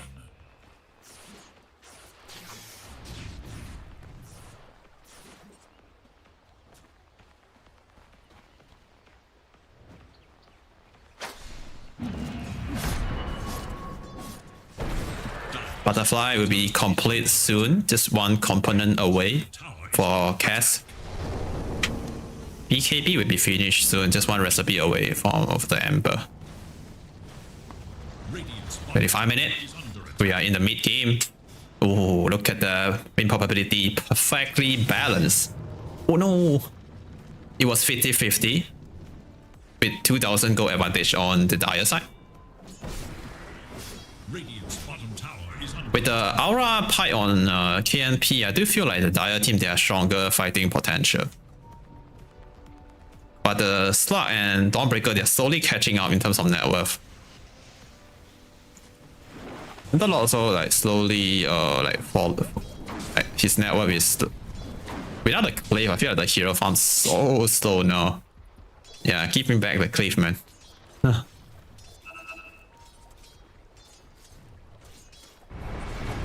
Yeah, he only depends on his with his Firestorm to farm. His damage is not that high without like any hero kills, but here they got a free Roshan kill. Yeah, a lot of circle draw at the bottom map, so they want to take down this bottom area. With this catapult wave, should be able to take this tower down, unless they use a glyph. They might use it now. Yeah. All the Cloud Dawning hero, they're on the top. Only Xiangyu down here. Oh, do 6 running in. Saw the camp got farmed, so he know that someone might be here behind. Lion also nearby. Oh, with the butterfly on do 6, they can just go for the high ground, right, to force some reaction. To force Cloud Dawning TP back to the base. They're also pushing the mid lane. Might be able to kill Xiangyu or force his BKB. Yeah, they need to go now. Xiangyu got caught by the chain and pushback. Long range sharpshooter. 2-6 also right on top of him, but the damage is not enough. Thanks to the 4-star from the Keeper, keeping Dawnbreaker safe. Another 45 to keep this tier 2 mid tower alive. But not for long. Underlord about to complete his scepter soon. Just need a point booster. Let's see what tier 3 item he craft.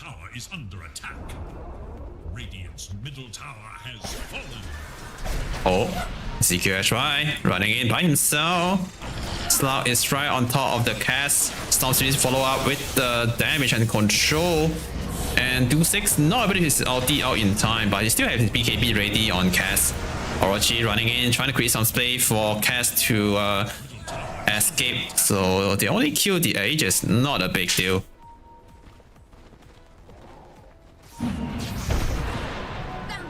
Right here, Slug. Oh, managed to retake this area. Long zip from Storm Spirit, trying to catch a support, but a quick Grimmer hit from MVD, keeping himself safe by the Underlord with the Fiend's Gate, trying to catch a support at the backline. They found the Keeper of Light, and another pit trapping him inside the circle, and CQSY running away from the cast and the support. Keeper of Light should be dead thanks to the Underlord.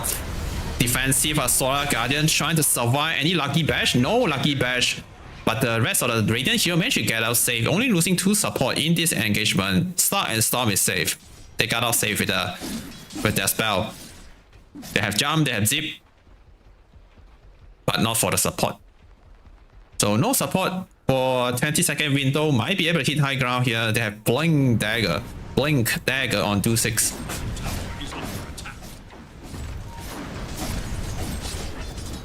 Not sure how they're gonna defend this one. Keeper of Light might need to be here. Storm zipping, poking at Cass here, but they have a lot of way to keep him safe, and the damage from Dire is enough to take down Han. He has no BKB. I mean, he has it, but he didn't use it. Yeah, the Hex and stun caught him off guard. Oh, that's one cell Rex gone. 40 seconds without Storm. That can keep going.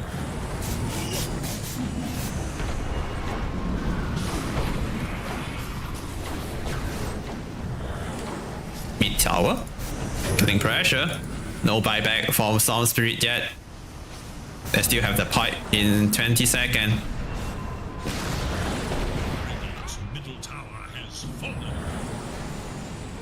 They're kind of low health on 2-6. They can just back off here. Oh, Cass jump in. They found the Ember. Ember activates BKB, trying to survive, trying to fight back, but 2-6 found the opening to the backline. Better dance, heal back to full HP a little bit, but he's a bit in trouble. Might need to be careful. Might be able to kill a support here, but he's super low health. Might need someone to help him. Source will zip in, but the parry keeping him safe. Glimmer can follow up with the save, but not enough to survive against Xiang Yu's Solar Guidance. He get a double kill with the hammer. So get 2 kill. Also the godlike streak entered by Xiang Yu. That's a lot of gold into Xiang Yu pocket. He might be the new carry now. Yeah, he is the new carry. Let's take a look on his net worth. Ooh.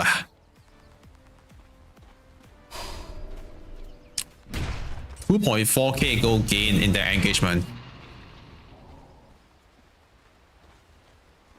Dire's middle tower is under attack. Yeah, it's a bit overplayed to be honest. They need to give some respect to Slug. Right here, Slug just enter the fight and just break the formation. It's very hard for them to survive. And Cassie trying to get some HP back with the rapid dance, but he also lose so much HP after that. Because they are playing inside the Radiant base. They need to give some respect to them. But still, I feel like they're still owning. I mean, they're still on the driver's seat. 71% on with the win probability on the Dire team. With only 5,000 gold advantage.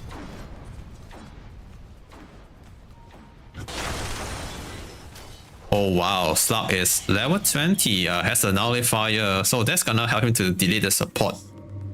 Yeah, nullify the Force Staff, the Glimmer Cape.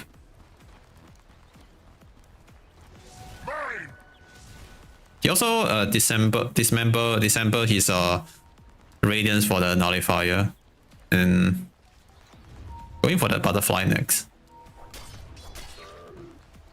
Oh, they have the vision over the Slug.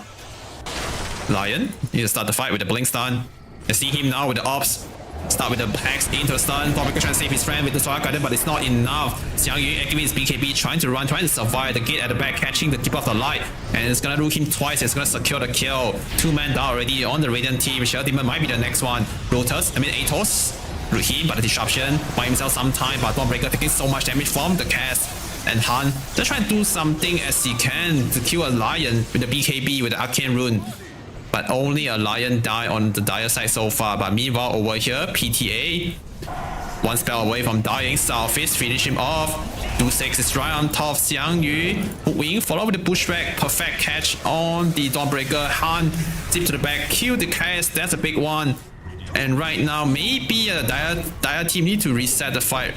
I don't think they need to fight anymore. They already lost the cast, and Orochi still trying to fight. He has no random to jump backward, and triple kill for Han. He might get Ultra here if he kill the cast. I mean the hook wing.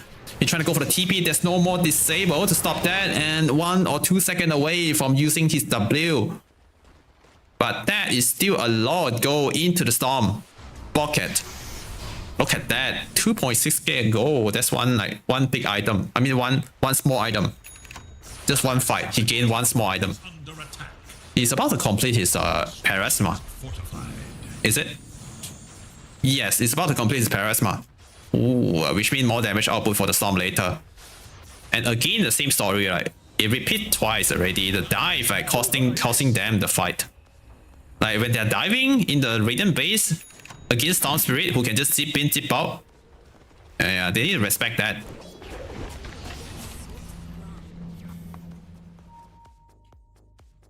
Oh.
Alright, they are back. No buyback so far on all 10 heroes on the map. Middle tower And Underlord just completes his AC, so some extra armor can be helpful.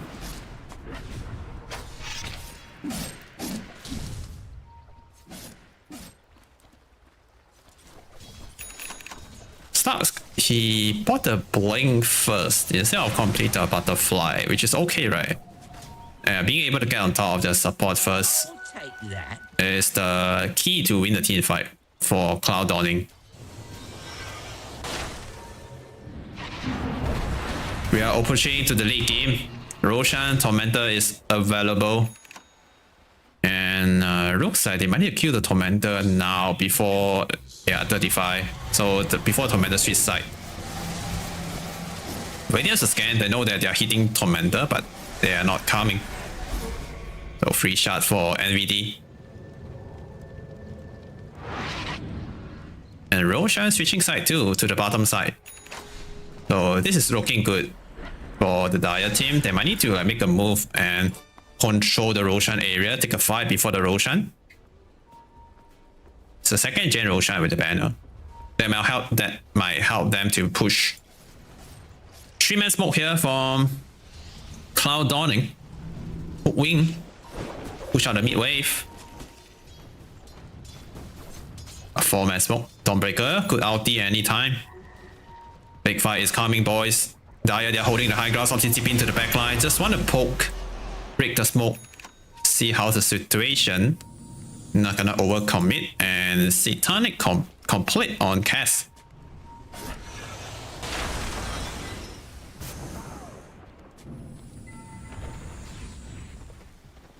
Very good ops and sentry here on the high ground. Power rune spawns up. It's the illusion. Picked up by Han. Hang. Illusion? Everyone is looking at the Roche now. This is the Radiant Vision. They have really good ops. It's not a random. And this is a Dire Vision. Yeah, Roshan's roll. Yeah, that should be the signal for Cloud Dawning. Emperor, he wanted to push out the top wave. He does have a random here inside the pit.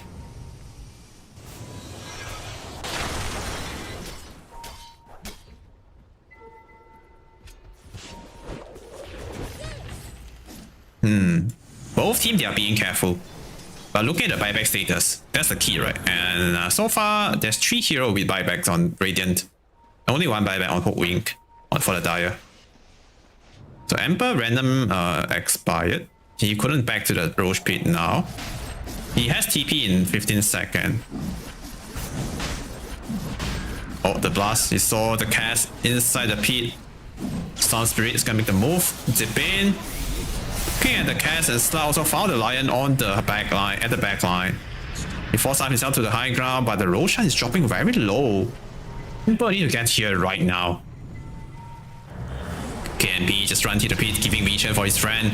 Roshan is at very low health, and they start jumping, trying to stack the ages, but he failed to do so. Dawnbreaker jumping with the Solar Guardian, but managed to blink out just in time. They only lost a Shadow Demon so far, and ZQHY passed away just in time. Pretty good move for both sides, but looks like the ages on the hand of Cass. And the cost of Cloud Dawning for contesting the Roshan, just a Shadow Demon, not that bad. But here, second question is, can they hold the high ground?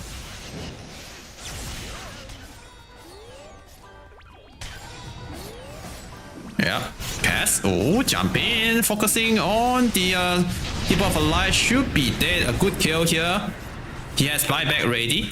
Somehow I think he messed up with the 4-star, I think that cost him his life, and also 1 cell Rex.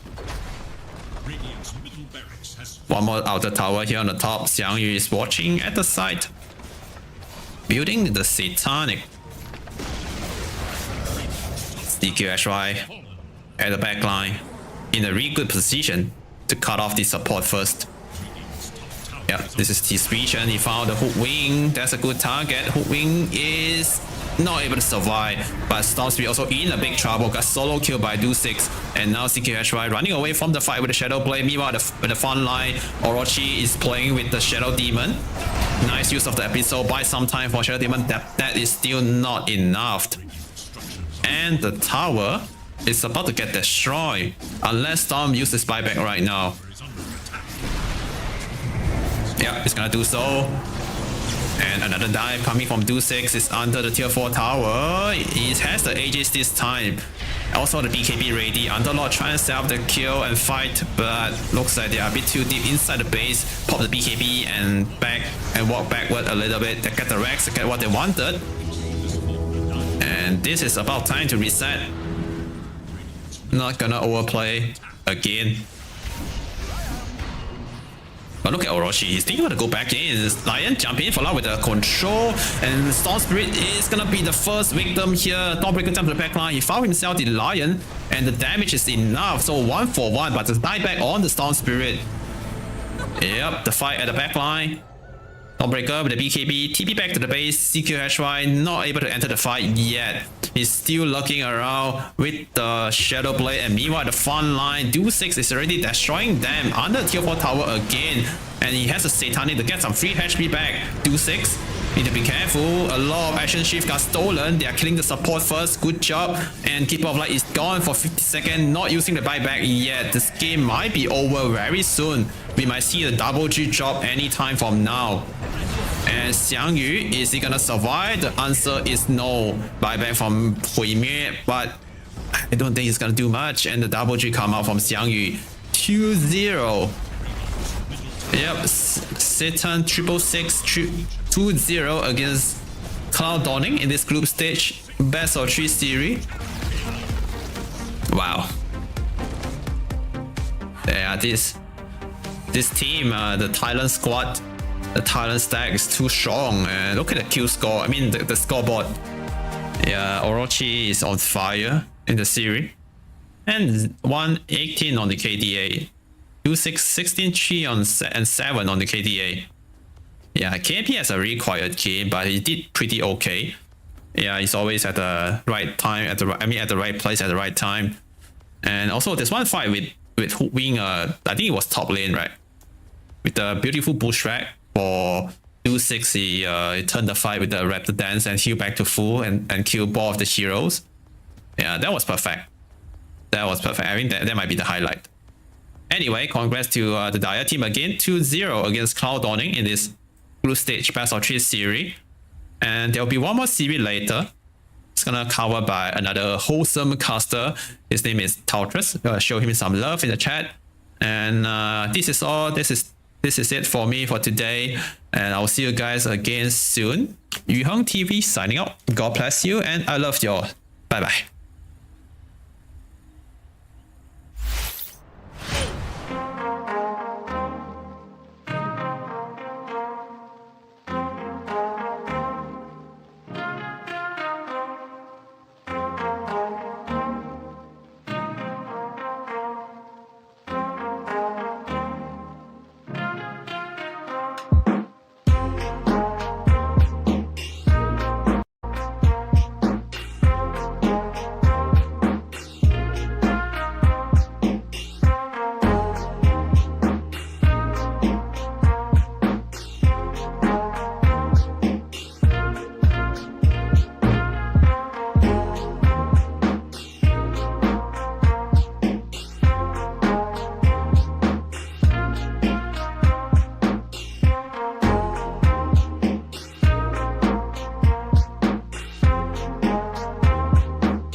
Hey guys, welcome to the European Pro League Southeast Asian edition. We are in the midst of the group stage. Team Interactive Philippines versus Team Ivory, as I would imagine that Team Ivory are the heavy favorites, but Interactive Philippines, they do have quite a few, I believe they demonstrated these roster changes last season, but just to bring you guys up to speed, Jed, who is a former Ivory player, Eris, who is a former Nemesis player, also went to TI last year, and you do have Lewis, the former Execration player.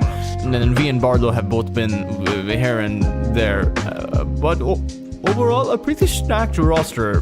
But can they find their footing to take down a team like Team Ivory? It is probably going to be hard, especially considering that the Team Ivory are now playing with an Alchemist, and I mean, the Alchemist is a first-rate man for most of the tournaments out there. IAP, though, Lifestealer has been picked up, which has always been considered a good hero against the Alchemist, so we'll see what happens there. And you have the Timber Saw against, well, 3 melee cores, so Interactive Philippines do have certainly a lot of damage going by their side. I just wonder if all of that damage is going to be enough. Ivory, 5 seconds remaining. Beastmaster, Alchemist, Pangolier is, I think, pretty good as far as that goes. We'll have to see.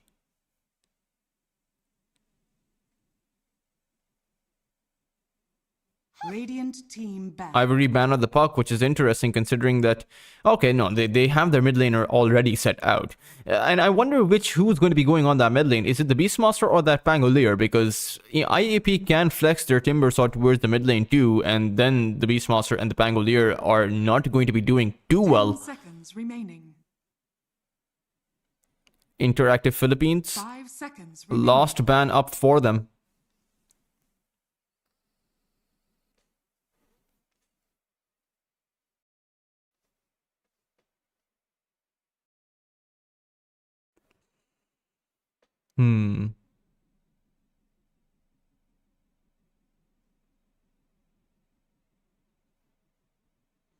Let's see how that will actually come about for Interactive Philippines. Dire team I think a Spirit pick is probably the right idea, or maybe you can even go for a Queen of Pain, as it isn't banned currently. But let's actually see how that actually shapes up. 10 seconds remaining. 5 seconds remaining. Ivory on their fifth and final pick. I mean, it's just going to be a supporter. Tusk, Marcy, could be anything really, but they actually go for a Skywrath Mage.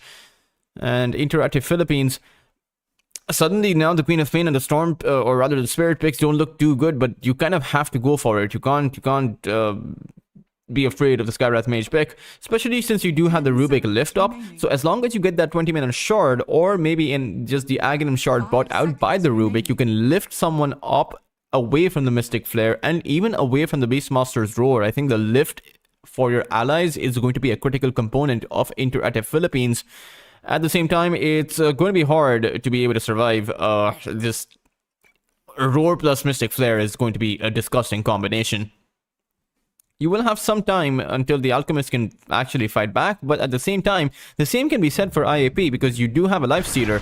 As Interactive Philippines, they go for the Tiny. I have to say, I don't really like this mid pick, because it doesn't really solve any of the issues. Lewis is also going to be disabled by the Silence, similar to the Spirit Heroes, and then you are playing into, interestingly, a Pangolier on the mid lane rather than a Beastmaster.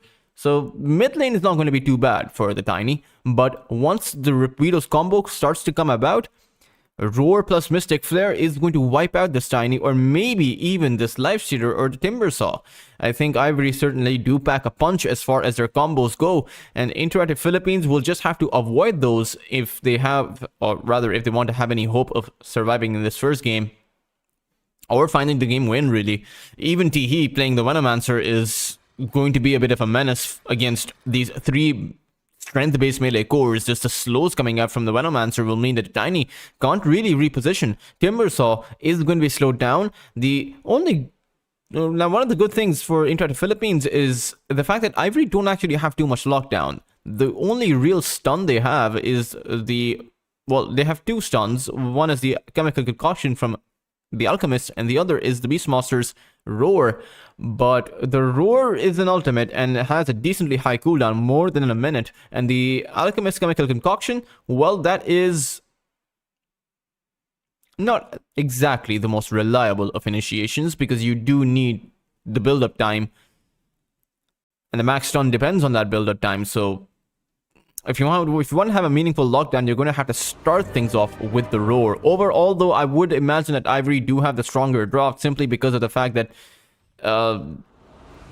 they're not playing these 3 melee cores. They are playing with a lot of tempo with the Beastmaster too, and it just seems like the one-to-one matchup between the Alchemist and the Lifestealer will be favorable to the Alchemist as time goes on, and even Rapido Prepare for battle.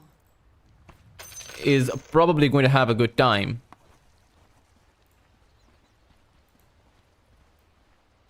Considering he's playing into a Lifestealer, right? It's...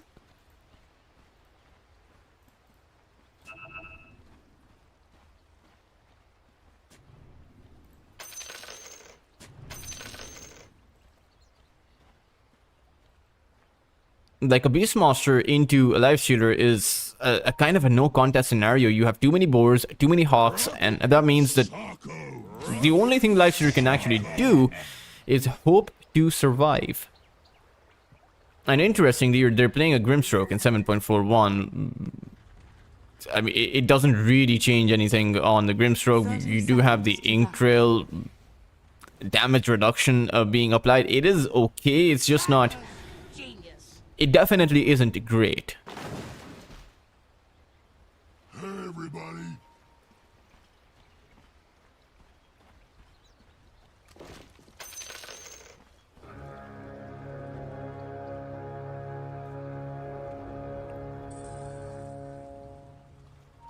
The battle begins. We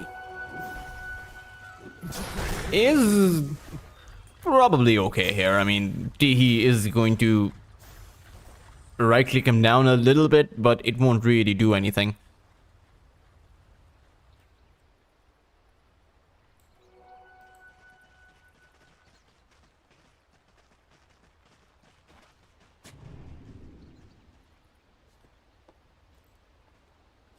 Rapido is going to step on forward. And this is, again, a Skywrath Mage lane plus a Beastmaster and do a Lifestealer versus Grimstroke, and I'm not really too sure of what Eris can do. He can trade with his Stroke of Fate, but kind of seems like the fate is sealed as far as how this lane is supposed to pan out. And already we see the Alchemist drawing first blood. We actually goes down. Timbersaw being very vulnerable in the early phases of the game, and Barlow being a Rubik can't actually do much to help out his Timbersaw. So this is going to be perhaps a very weak laning phase for the side of Interactive Philippines. They do have the Alchemist and the Venomancer low on their HP, so I suppose we is going to be fine now. But you did give first blood to the one hero you shouldn't be giving first blood to. If this is in fact a Radiance build up for the Alchemist, then probably will happen, or you'll probably be able to acquire it much earlier than the Lifestealer. I would imagine that if you get the Radiance 2 to 3 minutes before the Lifestealer does, that is achieving one of the win conditions for the Alchemist. As the mid game is going to be a lot stronger for Interactive Philippines when their Timbersaw is actually online, when they're playing with the full combo of that Avalanche and the Toss. That is going to be a window that they will possess. At the same time, on the Pangolier, he is going to be a bit of a menace. When you think about that Rolling Thunder and its ability to create chaos into that team fight, that introduction of that chaos will mean that nothing is going to go according to plan for Interactive Philippines. They will have to adjust in those team fights. The Timbersaw may not be able to chain around as much as he would like to, and Even Lewis, okay, Lewis is the one person who the Pangolier can't affect too much, because Lewis is kind of like that one trick, playing a hero that is kind of like that one trick pony, right? You blink in, avalanche, toss someone, and you're kind of useless after that until your avalanche and toss come off of cooldown. Speaking of toss, Lewis has interestingly not even skilled up the toss. He is maximizing his avalanche. I suppose the... Okay, no, the damage actually has been decreased, and the mana cost has been increased, which is... quite interesting. So the Tiny is actually a bit weaker as far as the basic levels go, but the bonus damage has been increased for his grow. I would imagine this actually makes the Tiny a more viable physical DPS carry. You know, we had a bit of that last year. Maybe we will have a bit of that this year, or at least in this patch. Another chemical concoction being charged up, but I doubt it's going to do anything. Barlow, one of the reasons we're seeing a lot of Rubik, I'll have to hold that thought, as there is a bit of a trade, a bit of a back and forth between both of these two sides. Just nothing really to result in the trade. Just a bit of poke and harass. I suppose that works out for the Timbersaw because he does have the higher HP regen. But right now, he doesn't really have his reactive armor skilled up, so it's going to be a while before that HP regen kicks in.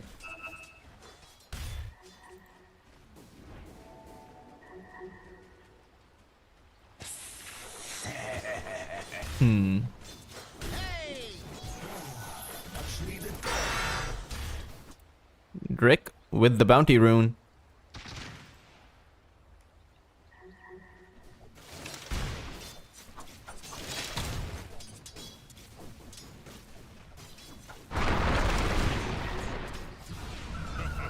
There's a Skywrath Mage concussive shot that comes out onto Lewis. Drake was waiting for that one, but there's no real follow-up. Lewis has too much HP to cut through. 1200 max HP. Right now, even when his health bar is this low, he still has around 400 HP with 8-1 charges. It's very difficult to take him down without that Mystic Flare. But I suppose the most that Ivory are looking for is just to be able to harass him.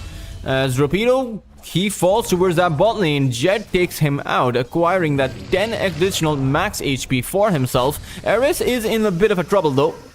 Or in a bit of trouble. Drake should be able to take him out, but Eris has that fairy fire. Throws down that silence, and it may just be Drake who is actually in danger. Drake will actually go down. Barlow is able to take out the Alchemist too. Ivory, in a series of unfortunate events, lose both their carry as well as both their offlaners. So that is definitely not looking too good for him. Eris will self-deny into the neutral creeps. For the moment though, does seem like Jed is very low on lost hits, just 23 compared to the Alchemist's 30, which is the difference in the kill, right? It might just seem like 7 CS, but in the early game it matters quite a lot, because that 7 CS is nearly 200 to 300 gold that Jed doesn't really have, and actually doesn't have mana for the rage. He needs about 6 more mana. Is he gonna die before he's able to get that rage off? It's gonna be really close, but Drake doesn't have the movement speed. Jed with the phase boots is just able to outrun Drake. In fact, with the Inkswell, Drake may just want to turn it around. Comes in with the rage, a few quick swipes, and Drake will fall. Kendo, he will come in with the haste rune and able to clean up Jed. And the fact that Jed did not get the kill actually means that Jed going back for the kill is not going to be worth it. Sure, you do get a bit of experience, but when you take a look at how much gold the Lifestealer actually got, he lost gold in that entire exchange. Dire's middle tower is under attack.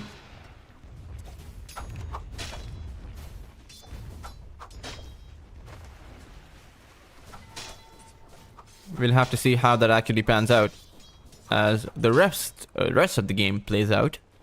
7-minute mark, no Shrine of Wisdom action. As Ivory, Drake will secure his. Level 3 on the Skywrath Mage, not exactly too leveled up, but Rapido has had a fantastic game. Outside of that one death, he's been able to take out the tier 1 tower because of that, because of Drake pushing out the Lifestealer super hard, which makes perhaps Drake's sacrifice well worth it. As the space you create for Rapido, who's going for the Helm of the Dominator, again a bit of surprising of an item to go for. maybe they just want to apply some pressure on Ivory, or sorry, rather from the other side, on Interactive Philippines, so that their alchemists can continue to farm up.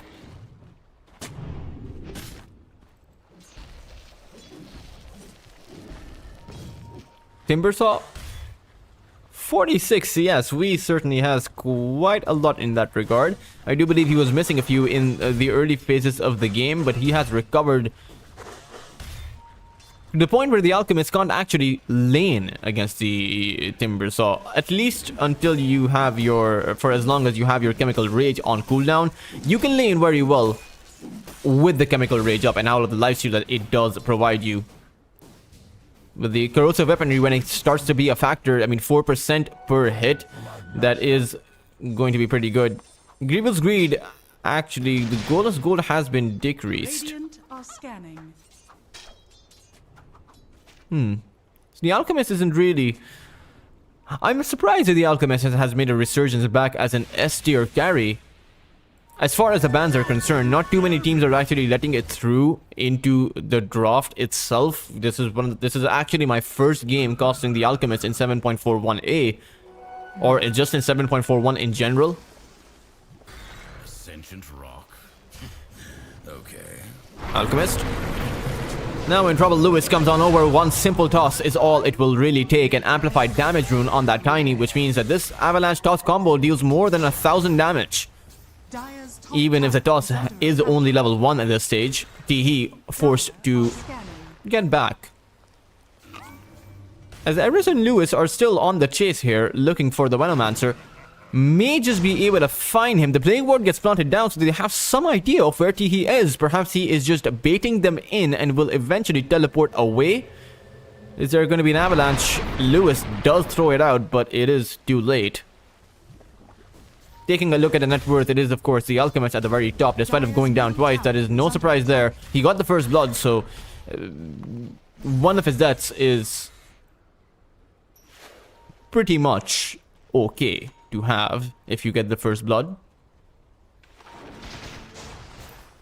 10-minute mark is going to spawn. Lewis, he comes on over, tosses the Venomancer back. Teehee will be going down. And Ken?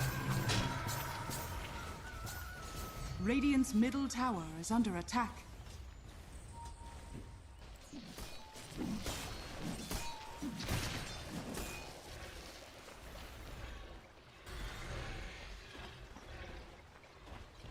Dire's top tower is under attack.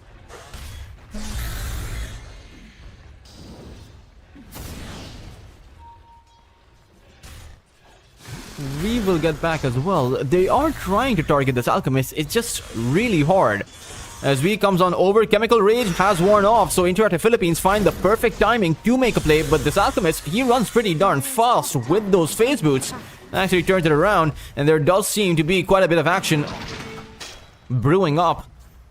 4 heroes from Interactive Philippines present on this position because they want to pressure and possibly take this tier 1 tower down, but they have to be quick because Rapido has the Dominator and perhaps the best creep to actually stack up the tower with. This tower is going to fall within a few seconds.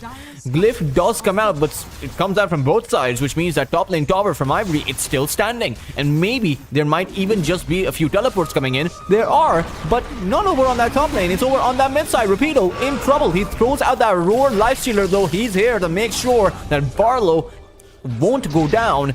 And Ken won't be able to pick up the kill either.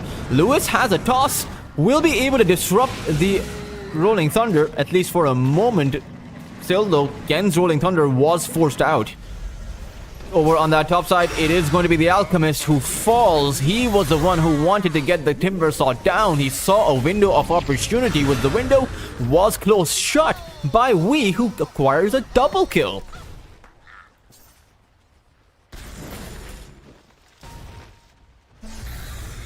And this Timbersaw is kind of out of control. I mean, Wee has an entire Gaia. Dire's top tower is under attack.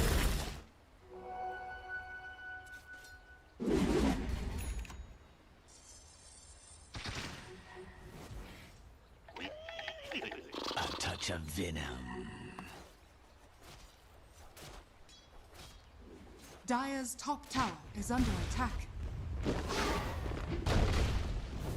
Tier 1 tower is going to fall to Lewis, able to acquire that objective.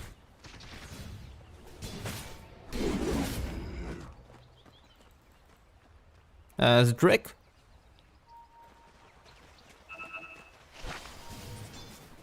He is roaming around, Life Stealer, inside of the creep at this point. Dire's top tower is under attack. But again, farming up nicely. Jed is very close to his Sacred Relic timing, and the Alchemist almost has as much gold as the Life Stealer does.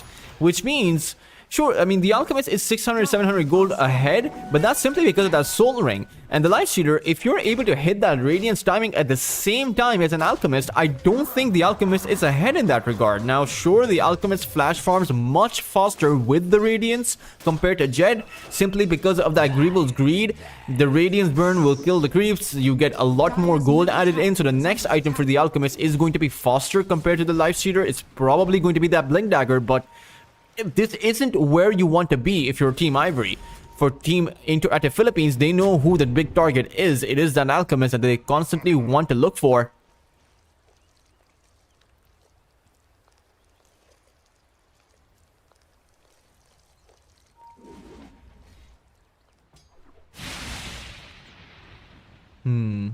Dire's middle tower is under attack. Rapido has the Helm of the Overlord. Dire's The top Alchemist? tower is under attack.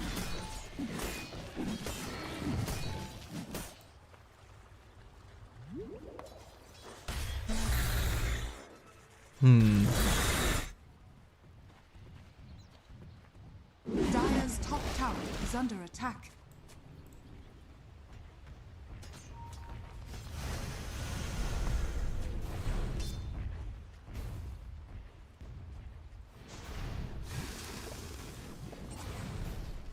Dire are scanning.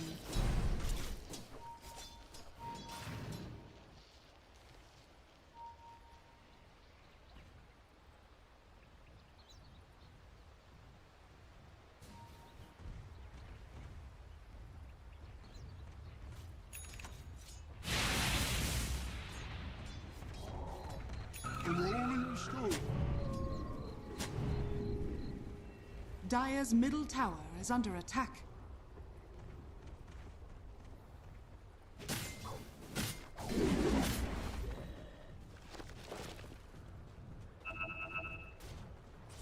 Maybe they can create some pressure with this Ancient Thunderhide they are packing in. But Radiant are scanning. doesn't really seem likely.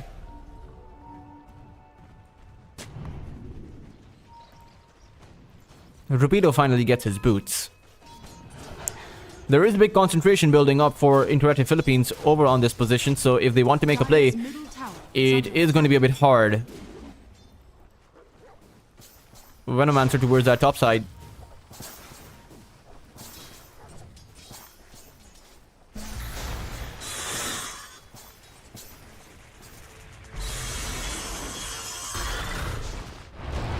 Tiny, Lewis, he comes in, has that shield rune though, so it's going to be interesting to see how they can actually bring him down. Actually, no, Roar the Mystic Flare cuts through most of his HP, and Lewis, he is going to be a goner.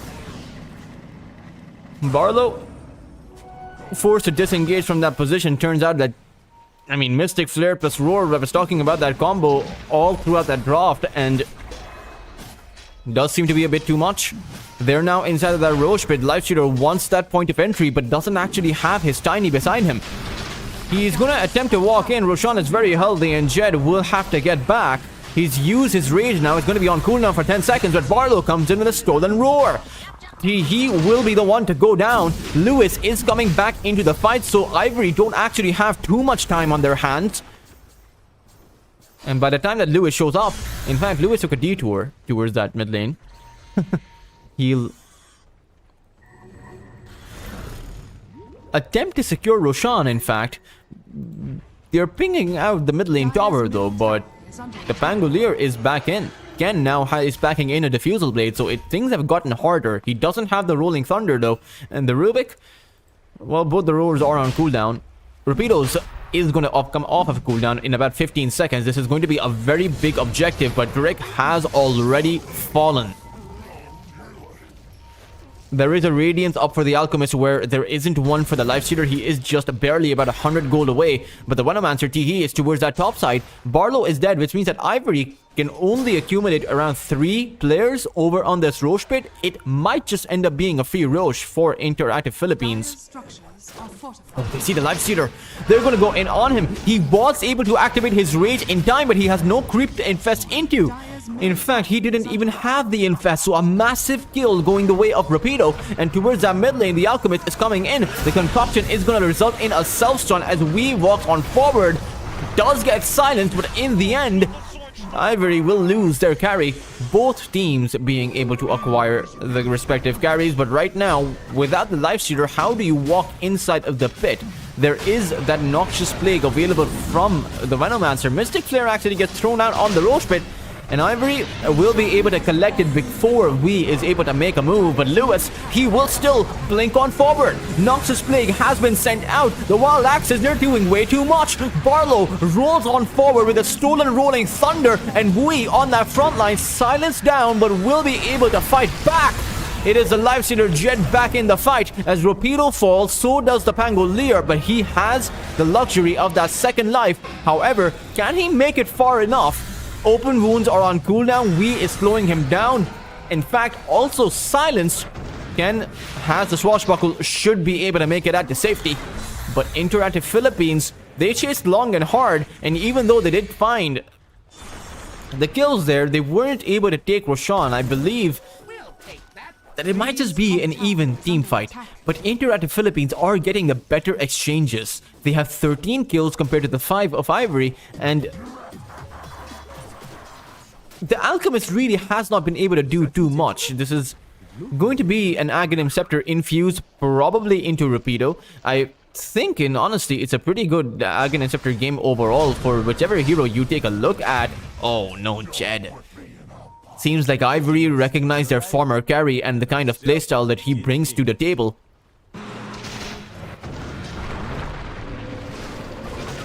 And it seems like Jed recognizes the same from the Afterlife. Is going to be able to spot out Ken's movement. And, well, I mean, that's a very clean kill. Quite a bit of a mistake by Team Ivory to go on further in that kind of a position. What have we here?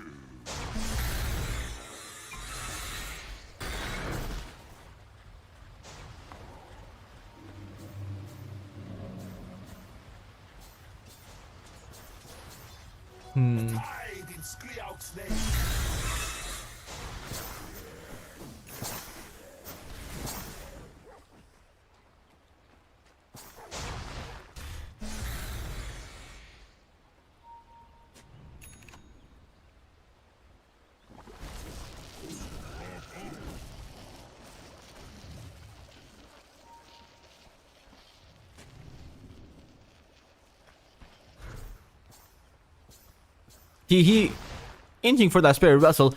I'm surprised that we hasn't gone for the Consecrated Wraps. It just seems like such a good item for the Timber Saw. Just that shield that you're able to create. Chain in instantly when it gets swapped. You have a 360 damage barrier. I mean, what more can you ask for as a Timber Saw? Nearly 3000 HP at that point. You also have the Lotus that you can plant on yourself. So if you get hit by the Diffusal or a Silence, which, to be fair, now that you do have the Lotus, you can dispel away the silence from just about anyone. It seems like Rapido, he's going to be the target. Lewis sees him. This is going to be a very simple kill. Then there's not too much that Ivory or even Rapido can do about this.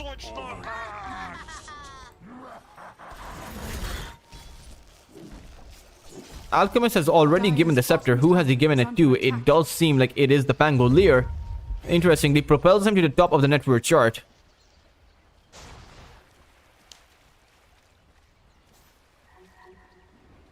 Dire are scanning. Dire's bottom tower is under attack. Tier 1 tower. Dire's bottom tower has fallen.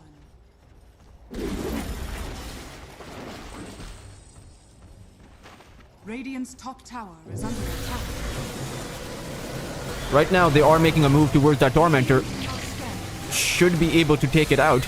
There's a two-man smoke that comes in from the side of Ivory, but they aren't going to be able to reach here in time. In fact, they're nowhere even close. Who am I kidding?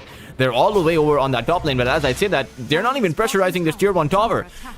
Barlow picks up the shard, and now they have the second counter to that combo that Ivory possess. That Roar plus Mystic Flare combo is now not going to simply work because you have the Lotus Orb from the Timbersaw and you have the lift up from Barlow. He can simply telekinesis any of his allies and lift them out to safety.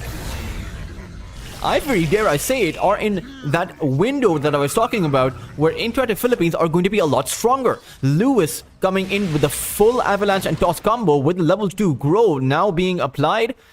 175 bonus damage on the Toss, which means the Toss itself deals about 500 to 600 damage. Avalanche deals about 360, so you have that 1200 damage combo to play with. And I don't think the Skywrath Mage survives. The Skywrath Mage barely has about 1300 HP. You have to account for one hit of the Tiny 2, right? Avalanche, Toss, and one hit. That is the full combo. And when you factor that in, it comes to about 1500 damage. Dire's structures are fortified.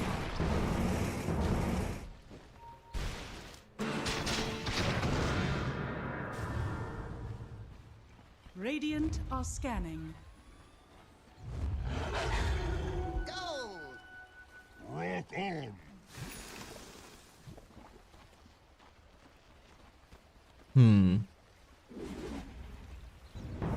Oh, Lewis is able to actually blink away, force himself forward, has the use. There's Barlow's telekinesis. They brought him pretty far back into the triangle and maybe right where they want Ivory. Ken now force a disengage. Rapido trying to get back, has that BKB, but Ares, he comes in with his ultimate. Wei wants a timber chain forward, takes out much of Brick's life. Rapido forced to BKB and forced to get back. Ivory seems like they have been able to disengage, but it seems like it is the Alchemist who wants to go forward. We now stunned up by that concoction, but no real follow-up to take him down. He's gonna step on forward, and he seems to be the target for Team Interactive Philippines, or from Interactive Philippines, but Wee's lost a lot of HP and they will have to get back. Turns out taking down this Timbersaw is quite the task.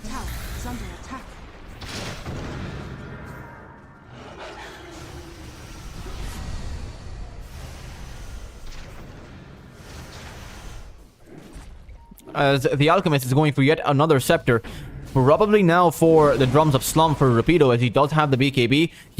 He's going for the Blink Dagger. Alchemist is going to give him his scepter. So this is going to be a 4-started Rapido in, I would imagine, 2 minutes from now. And you still have a lot of good agonyms to give. The Noxious Plague from the Venomancer, the 25% magic resist decrease, coupled up with the Mystic Flare, or just maybe even give Drake his Mystic Flare. 2 silences which will negate at least 50% of the value of the Lotus, right? Because you can only dispel one of your allies, and 2 of them are going to get hit by the silence. It is going to be a toss-up. It is Lewis, or rather Rapido, who gets hit by the toss. He has fallen. Ken can't really move as long as the Grimstroke's ultimate is on top of him, but now with the Rolling Thunder, he steps forward, just has no target to actually go for. Ken might actually drop down here. He doesn't really have too much room to maneuver. Trick can't help him, neither can TD. Glimmer Cape buys him some amount of time. Swashbuckle in 1 cool second of a cooldown. It is going to come off of it, but in the end, Ken will have gone down.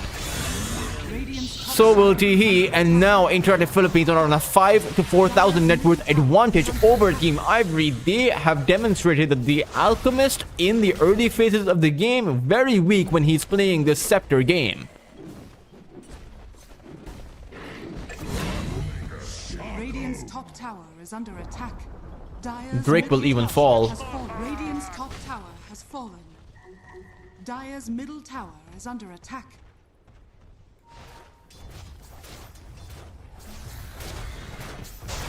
Dire's bottom tower is under attack. Tier 1 tower now under threat. Are fortified. As Dire's middle tower is under attack. Rapido almost has a Blink Dagger.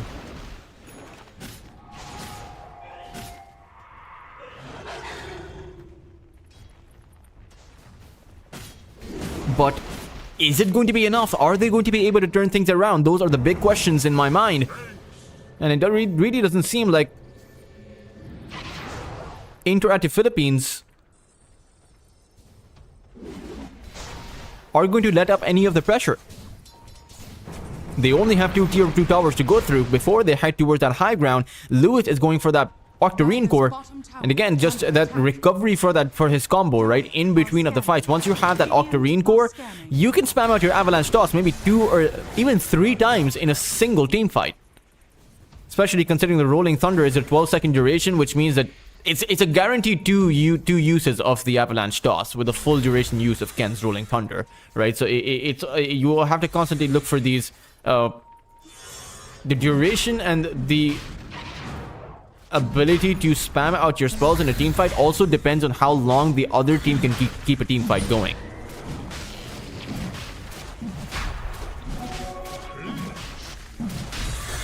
Roshan, not going to be contested. Seems like Interactive Philippines have to give yet another objective up.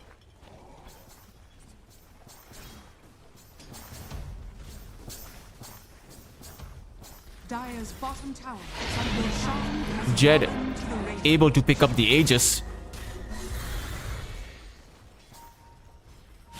And with this Aegis that is in the hands of the Life Stealer, I doubt that Ivory can hold on to their tier 2 towers. I doubt that Ivory have the appetite for a fight.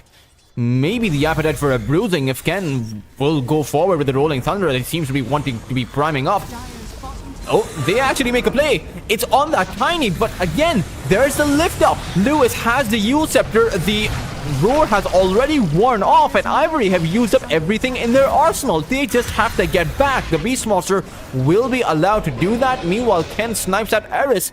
That is a nice skill to grab, but how is Ken supposed to be able to make it out? At the end of the day, sacrificing yourself for just a measly support is never going to be worth it. We'll take that. Dire's bottom tower is under attack. Jed now on that tier 2 tower.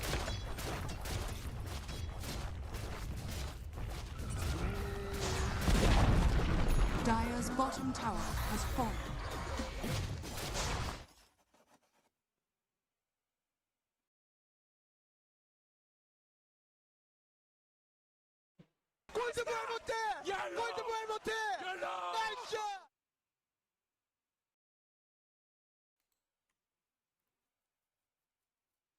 Things not working out for Interactive Philippines. Or rather, for Ivory. For Interactive Philippines, things are working out very well. Aegis in their hands, a fully farmed up Life Stealer. We've all seen what a Life Stealer can do at this point of the game, especially when the only real carry you have to watch out for is Rapido, who kind of feels like a one-trick pony with that Roar. This Aghanim Shard by Barlow seems to counter out whatever Ivory actually want to do. And I don't know how they turned this game around. They spent all of their time farming up for these Aghanim Scepters that hasn't really done anything.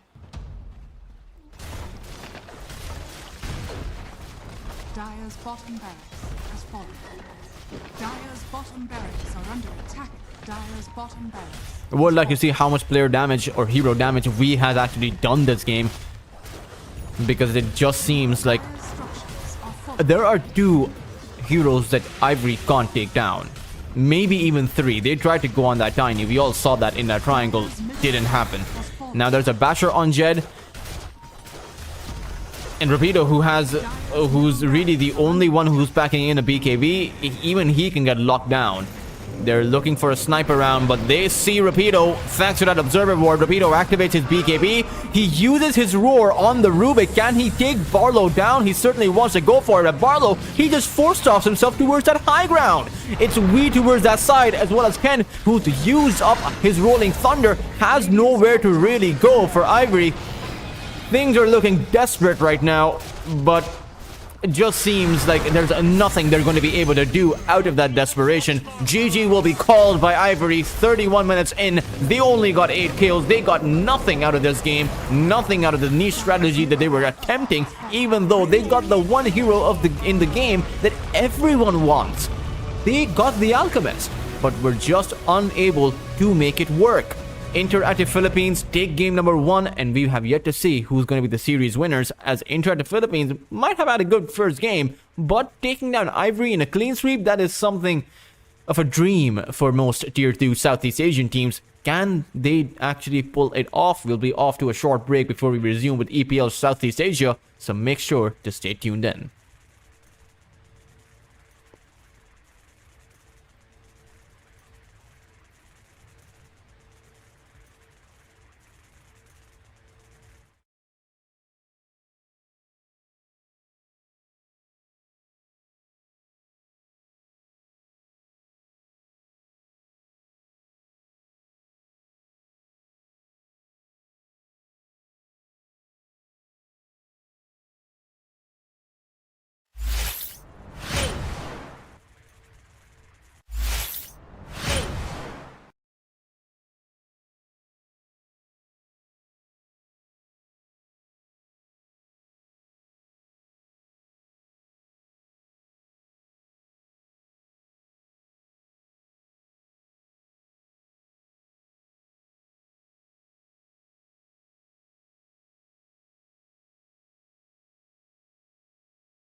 Hey guys, welcome back to the European Pro League Southeast Asian Division, or rather the European Pro League World Series Southeast Asia 2026. That is, should be the Southeast Asian Pro League at this point. You know, I'm gonna suggest that. My suggestion will be shot down, but I will still, you know, I have the relationship to suggest that, and it be shot down. That's fine. Interactive Philippines, though, they are shooting for the stars right now as Ivory. They're now one game down. They picked up the Alchemist. They have decided that, or rather, Interactive Philippines decided for Ivory that the Alchemist is not worth playing. Probably needs to be figured out a bit more. I imagine that teams are having a lot of success with the Alchemist in their scrims, but Interactive Philippines, they pick up the Beastmaster. They want to show Ivory how it's actually done. They also have the Sand King, to be fair. And in this kind of a scenario, it's an interesting space where you can flex both the Beastmaster and the Sand King around. Interactive Philippines, the Rubik plus the Bane, they have the setup for the Roar, they have the setup for the Epicenter. You can even lift someone up, bring them back into the Epicenter if someone is trying to, you know, scurry away. And you have the two most killable characters on Ivory's side, the two most, I would say, satisfying heroes to watch die. The Hoodwink plus the Enchantress and the Pangolier. Now, this isn't a lineup with too much sustain on Ivory's side, so you do want to add that in. The Tidehunter has been banned, something that the Underlord would be pretty good, but you also need to disengage. You know, it's a weird space where I'm actually thinking that a Naga Siren would be pretty good for Ivory, but it's just not a hero that too many teams have success with. I believe the Naga Siren was picked up in the very first game, or very first series of the recent RAS Unchained Blast Slam 7 close qualifiers, but haven't seen the Naga since. Haven't seen the Naga before that. The last time I saw the Naga was when YG and Veroja actually played it. But enough about that one hero. The question is, what do Ivory think is the right choice for this kind of a scenario?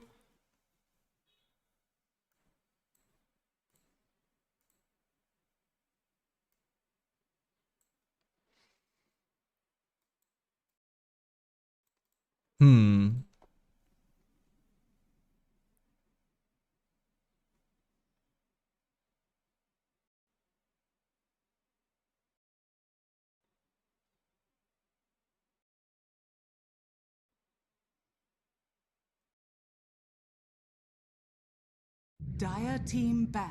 And it's okay, it's a gyrocopter, it's an Ivory specialty. Their gyrocopter is irrespective of which carry they have currently on their team. They just really like the gyrocopter.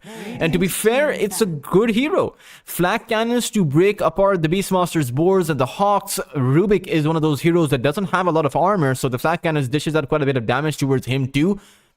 And you have that call down, so it's quite a lot. Now, I will say that you might need a Lotus against that Bane, because the Bane will just simply, the Enfeeble will reduce your attack damage by about 60 to 70%, which means that gyrocopters, flag cannons, they may be disabled. And not to mention, Interactive Philippines, if they are able to jump on top of this gyrocopter with the full force of their combo, then this gyro will die.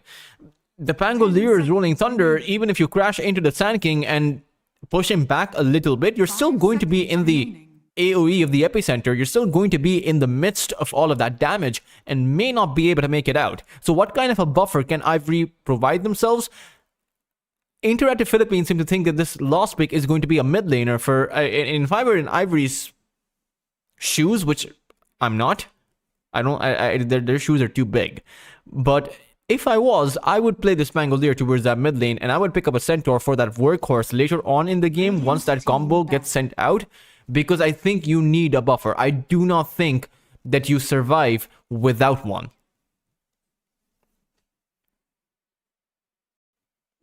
Let's see what Interactive Philippines will decide to go for. 10 seconds remaining. 5 seconds remaining.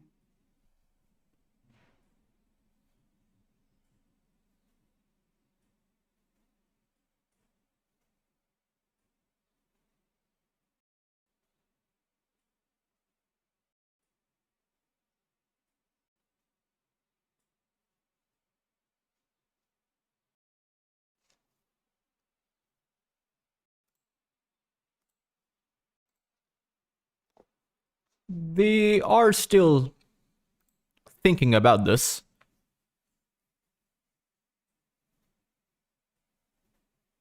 Dire team pick. And it seems like it's going to be an Underlord banned up. So Interactive Philippines, they're not sure. And it is the correct decision. It is the correct thought process. And I really do hope to see a Centaur here. It's not exactly banned up. I don't think it is unless I'm blind. And no, it's not a Centaur. It's actually a Mars. So that's one way to pair it up. It's an aggressive combo, right? Centaur provides you some defensiveness, but Mars is entirely aggressive. You want that Arena plus the Gyrocopter to be able to take Interactive Philippines, or rather, just to be able to create that buffer and take Interactive Philippines down. 5 seconds. And it's not it is an okay hero, right? But the only reason I think it might not be that great is because the Sand King can just jump inside of the arena with the epicenter, and maybe then you're not as safe as you would expect. For Interactive Philippines, you do have that Morphling that just comes out.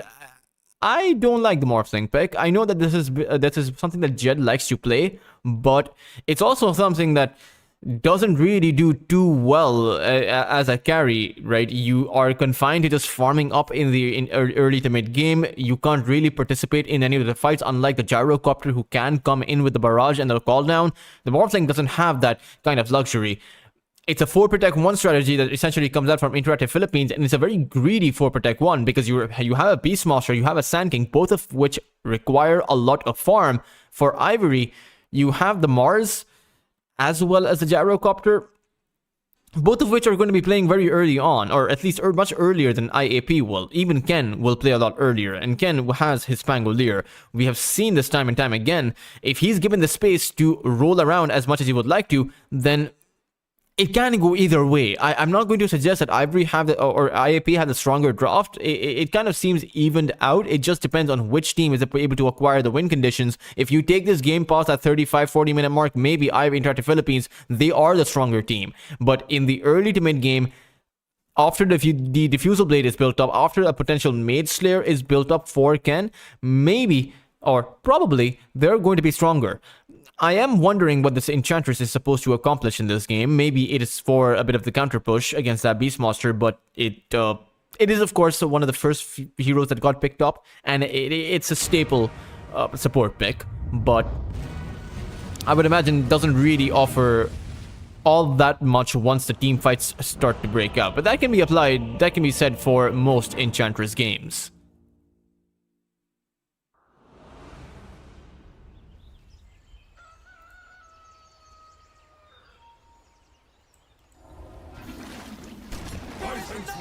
Prepare for battle.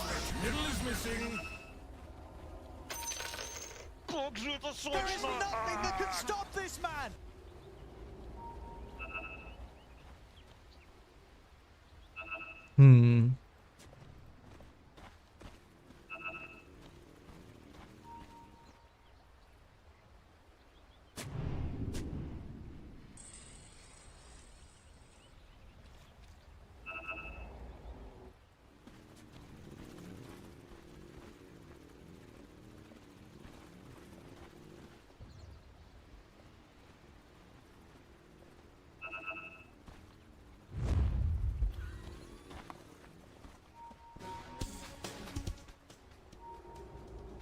Thirty seconds to battle.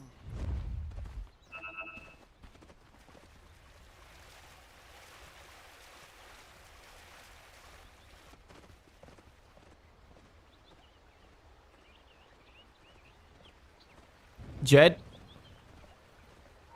on the Morphling is going to be walking out of trouble. I mean, they have an Observer Ward. They see Drake and Teehee here.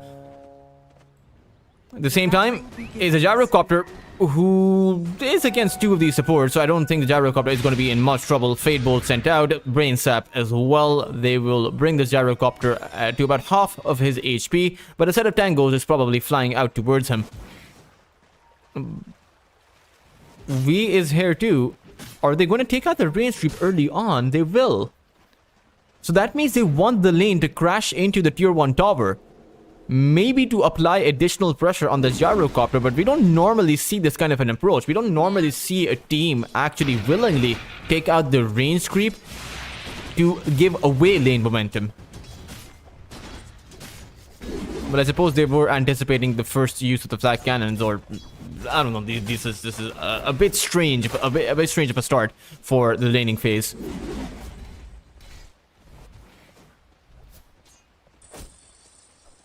Healing power.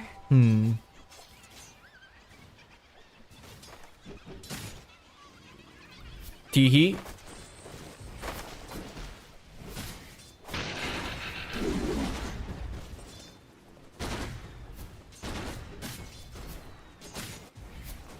Enchantress isn't really a hero that pairs up too well with the Beastmaster, or rather with the gyrocopter. There's no setup, there's no way to enable the flag cannons, there's no added attack speed or movement speed buff you can give to the gyro, so at the very least you can provide some form of sustain with the nature's attendance, and to be fair, you are playing into a Rubik, so there's not too much that Barlow will be able to do against the Enchantress or even the gyro. This is going to be perhaps a difficult lane for Interactive Philippines, especially, the Beastmaster is struggling right now. Has the 7 lost hits, though, and the gyrocopter is pushing out the lane. Lewis, meanwhile, towards that mid side, doing pretty well against Ken. Doesn't have the Burrow Strike available, has a Stinger. Ken! 1 hit away from falling, really playing at the edge of his life. And maybe was even able to read how much damage the Sandstorm was dealing, so knew that Lewis doesn't actually have his Burrow Strike. But that is a dangerous calculation to make, as Barlow can't get hit by that Frost Ghost, but maybe the Frost Ghost can actually catch up to him thanks to that Blood Grenade that was sent out by Teehee. Barlow now incredibly slowed down, but Teehee is not going to dive the tower, I doubt it.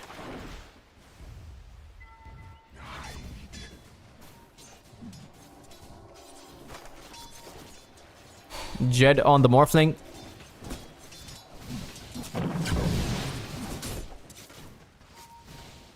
Attempting the hit so far. Eris gets held in by the Bushwhack, but seems to be doing pretty much okay. And again, the Bane is entirely defensive in this kind of a capacity. You want your Morphling to be able to farm up. Otherwise, there's just not much that the Morphling is going to be able to do.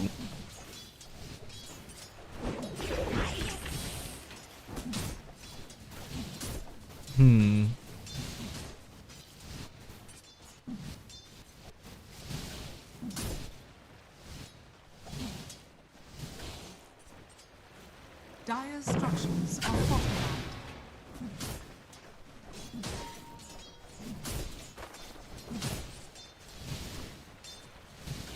So far, so good as far as the lost hits are concerned. It is a bit worrisome that Wee is getting constantly pushed out of his lane.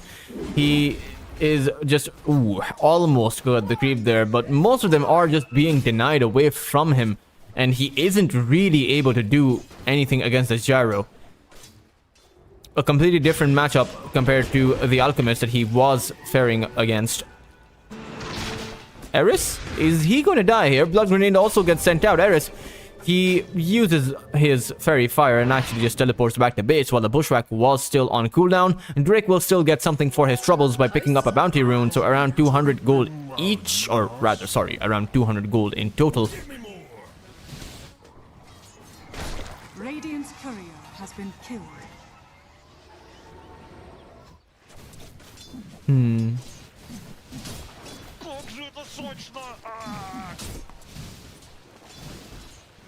And even Jed has too few CS here. Ivory are seemingly in control of this early game. And that is the win condition, right? You have to be controlled in the early to mid game against the Morphling. I would imagine that the first blood is going to be a crucial objective, as the Morphling needs to be careful. Drake is here. They have an Observer Ward planted down. It is now nighttime, so Jed may not be able to see this move coming. He only has about 250 HP. Drake, will he find the Bushwhack? You have the follow-up spear coming in. Bushwhack lands, but the adaptive strength kicks in by Jed. He was anticipating that move and seems like he won't be caught off guard.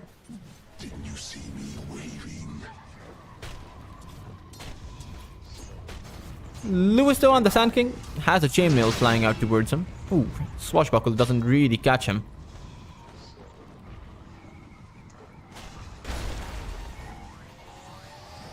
Catapult also gets taken down.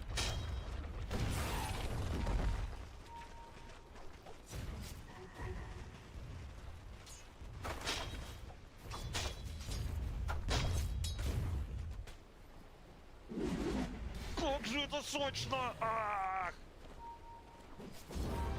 Teehee. Barlow is there. And Teehee will be brought back. The boars slow him down, but there again, there's no real stun after the telekinesis has already been used. Don't have the Sand King nearby. But at the very least, the fact that the Enchantress teleports back means that the Gyrocopter, surely he's not going to be attempting the Shrine of Wisdom all by himself. It is still a 2,000 net worth advantage that Ivory actually possess. All at the back of just the lost hits discrepancy. And that lead is now a 3,000 as Jed falls. Rapido draws first blood. And Interactive Philippines, they are losing grasp of the situation. Eris can't go for the Shrine of Wisdom either because, I mean, the Morph Thing was sent back to his base. He does have the Nightmare, but I think Rapido will walk back towards the Shrine of Wisdom. They even ping out a possible move coming in by Eris. Dire are scanning. As Lewis comes on over with an Amplified Damage rune. Probably wants to use the Sandstorm to be able to acquire all of these creeps. It is a good use of the Amplified Damage rune. You know, the kill isn't guaranteed, but getting all of these ancient stacks to accelerate yourself towards that Blink Dagger is probably the right idea. And as someone pointed out, or rather, I'll have to hold that thought, as bot lane, you do have a cooldown available from the Gyro. He also has the Lotus as well as 18-1 charges. This should be a tier 1 tower. The amount of the concentration present from Ivory means that unless you bring in several heroes, unless you bring in your epicenter, you can't defend this position. Aggressive Observer Ward behind enemy lines. Structures are fortified. Dire are scanning. And a Dire Scan actually catches everyone out. Ken, Radiant's bottom tower thinking is about under going attack. in with that Rolling Thunder, decides against it. Very close to his Diffusal Blade. The thing about Ivory is they're very comfortable right now. They don't need to make aggressive moves. Interactive Philippines Как же это сочно! Radiant's bottom are going to be very far behind, or at least are not going to be having the same amount of firepower at the 12 to 13 minute mark. My waters rise.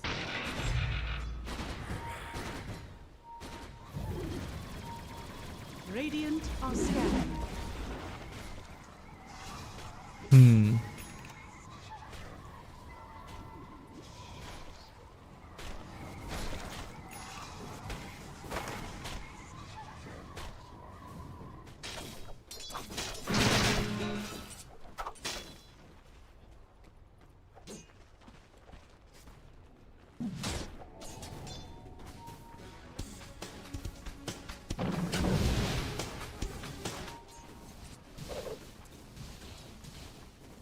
Precious bounty.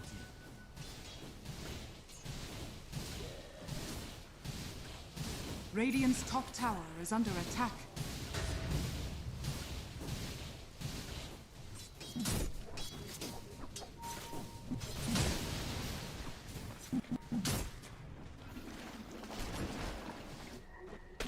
Lewis is close to his Blink Dagger, and I think the only move that Interactive Philippines can actually make is once you have the Blink, because right now we can't do much on that top side. He barely has a game right now as the Beastmaster. He also has the Arcane Boots, which is an interesting item to go for.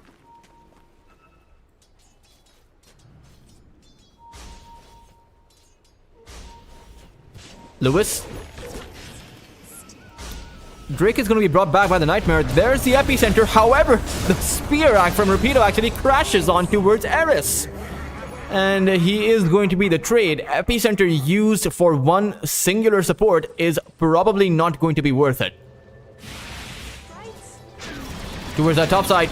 It's a call down that comes in. Burrow Strike comes out in response though. Jed being here means that a waveform is all it will take to take out that gyrocopter. However, Jed is also in trouble.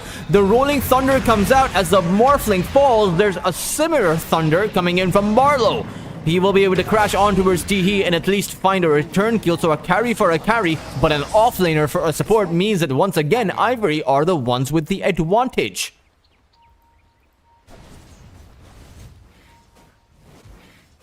Things are looking a bit rough for Interactive Philippines. Bottom tower is under attack.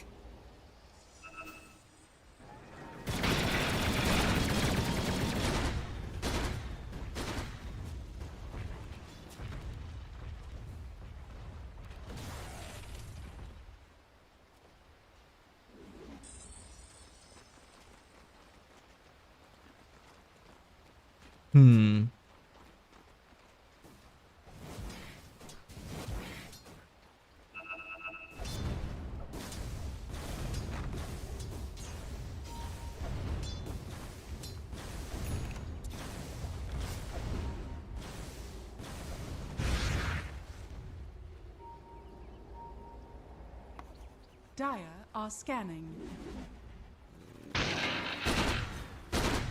Not too much going on for everyone else though. The game will be paused, and as we think about what the Morphling has crafted up for himself, it's not much. The Jedi has about 3,700 in terms of net worth. He is about 2,000 behind that gyrocopter.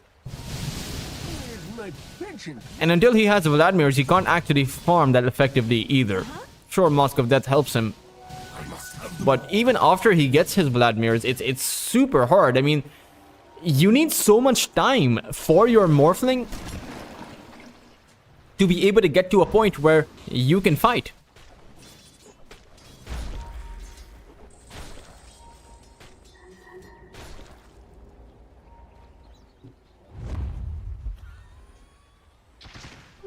I will miss my reflection.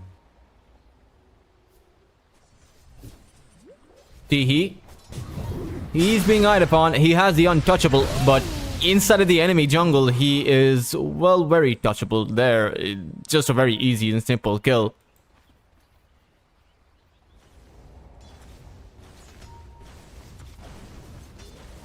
Eris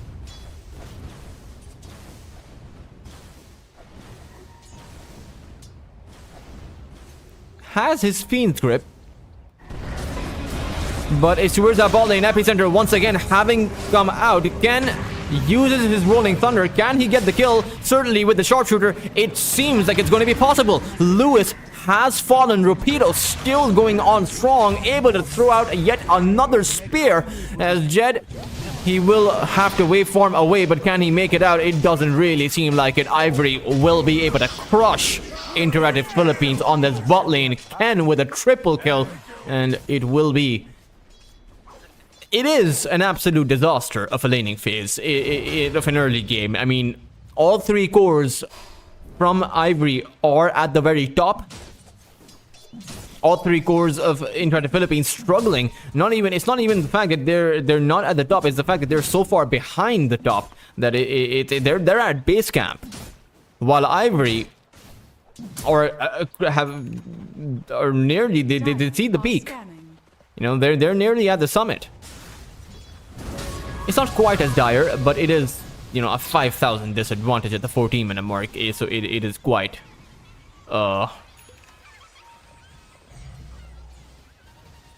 one-sided as far as that goes.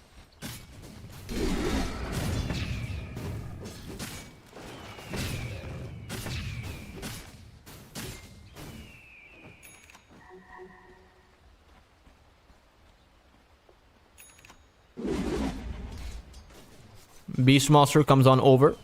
Radiant are scanning.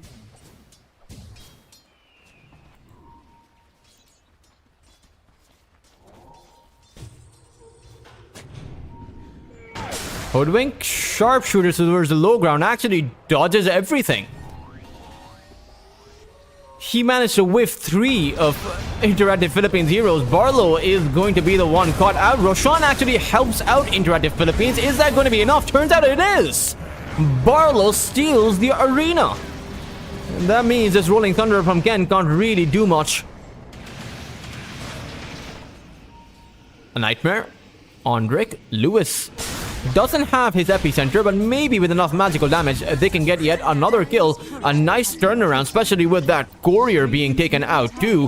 300 gold being taken there. Lewis will be able to acquire a juicy creep wave. And suddenly things don't look as bad for Interactive Philippines. They're still bad. They're still, you know, we're still in... This is really not good territory, but maybe not game over territory anymore. And to be fair, Rapido, he's been farming up for his Aghanim Scepter, actually has that one now. So if he's able to get to his Blink Dagger by that 19-minute mark, and that will allow Jed to continue farming up. They certainly do have a lot of options as far as creating space goes. You're even close to Lewis's Aghanim Scepter, so it seems like the 20-minute timing for the Interactive Philippines is going to be a pretty strong one. Maybe they can even find the better team fights, but it just comes down to whether or not they can find the right initiations. I mean, Ken is packing in a Maid Slayer and a Diffusal Blade at this current point in time. Dire's top tower is under attack. And it seems like there is going to be a trade of Tier 1 towers, but that trade-off, of course, helps out Ivory a bit more. They have found more towers around the map. Dire's top tower has fallen. Radiant's middle tower is under attack. Jed? Ooh. Actually goes down. Dire's top tower is under attack. And there are 5 heroes here surrounding this Tier 2 tower. And you have to consider the fact that all of this itemization from Lewis and the Beastmaster, this is supposed to serve the Morphling. But this is... Again, I pointed it out in the drop. It seems it's a bit... Radiant's bottom tower is under attack. greedy. Dire's top tower is under attack. Radiant structures are fortified.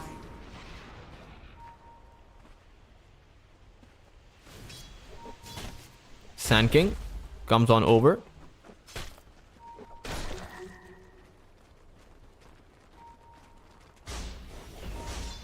Radiant's bottom tower is under attack. Dire's top tower is under attack. Epicenter used on Rapido. However, Pangolier is waiting on the side. It's a good duration Fiend's Grip and another arena stolen by Barlow. It will keep the rest of Interactive Philippines safe as it will allow Lewis to actually blink towards the side. He's able to grab up the Arcane Rune. 2 supports for the price of a Mars. Not that bad considering you are the team that is behind. But it's not that bad for the rest of Ivory either, as they are going to head on over towards that Roche Pit. No Epicenter available, no Fiend's Grip available, which, and in fact, even the Sand King, he's very low on his HP. It will be an Aegis in the hands of that Gyrocopter. And there... I mean, the next 5 minutes are supposed to be IAP's timing, but Ivory effectively have taken that one away from them by acquiring this Aegis. They have set their sights up for Jed once more. He does get speared down. However, Eris is there. Moss teleports actually coming in.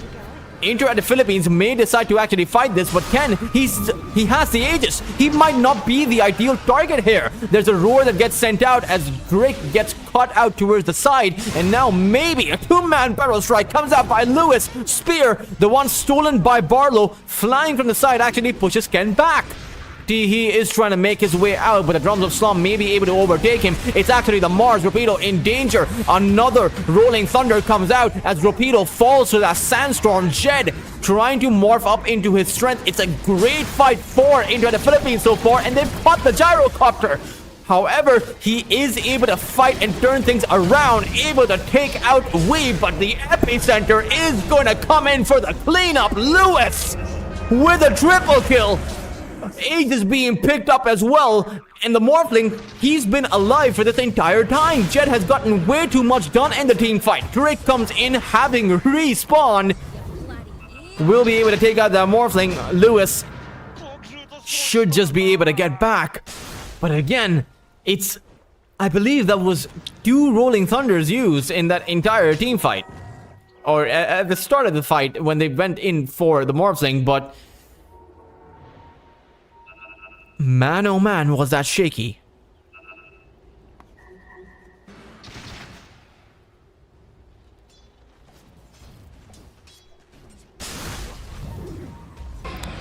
Pangolier once again got out. There is going to be a full duration Fiend's Grip on him. They might be able to take him down, especially once the roar kicks in. Ken's monster kill streak goes the other way.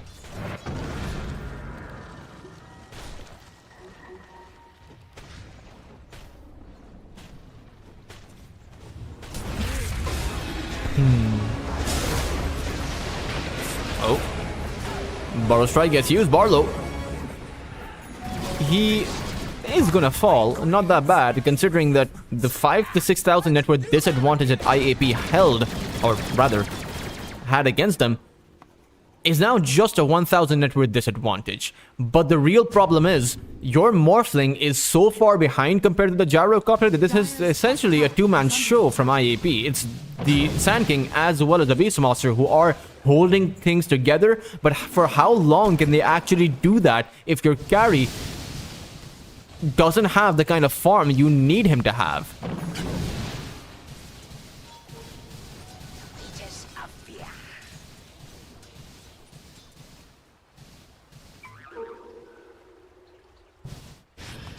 Dire are scanning.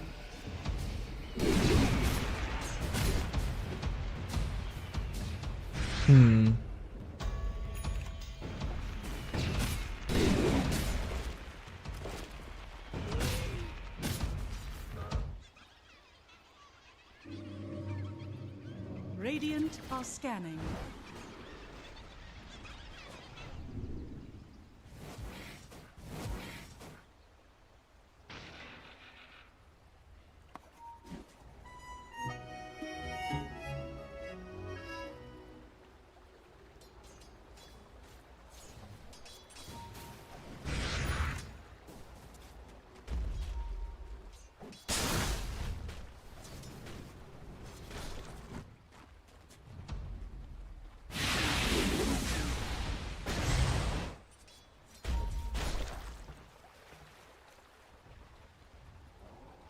Dire's top tower is under attack.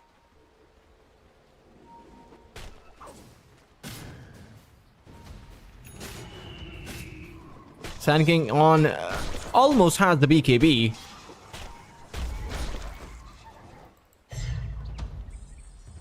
I mean, V has his own BKB actually flying out. So these are 2 simultaneous BKBs that Interactive Philippines actually possess. Jed will have at least 7 minutes of farming still left in them. Maybe even more, right? 7 minutes if they start losing team fights right now. More if they actually start winning team fights. They have the Gyrocopter in their crosshairs.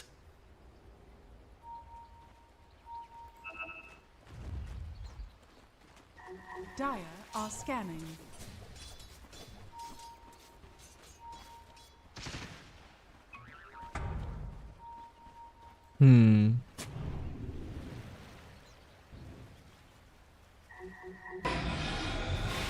Oh, Rapido, he starts things off. Rubik actually getting caught.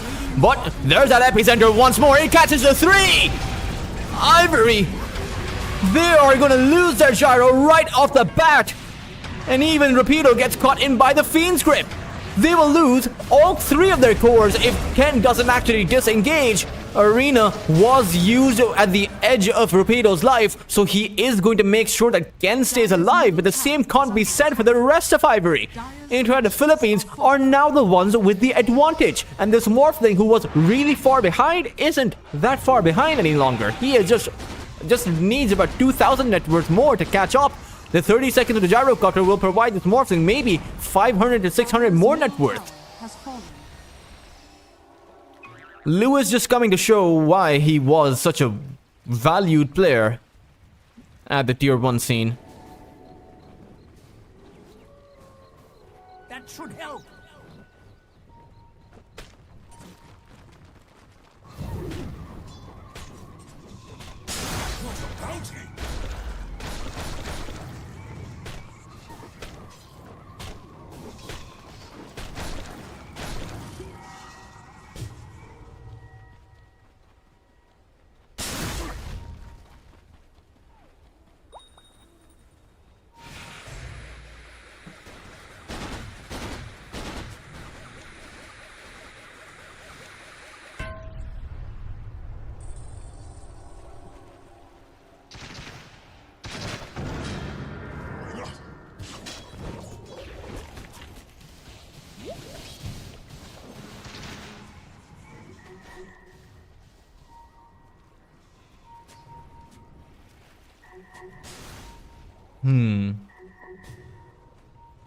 Dire's top tower I mean, by the is looks of under things,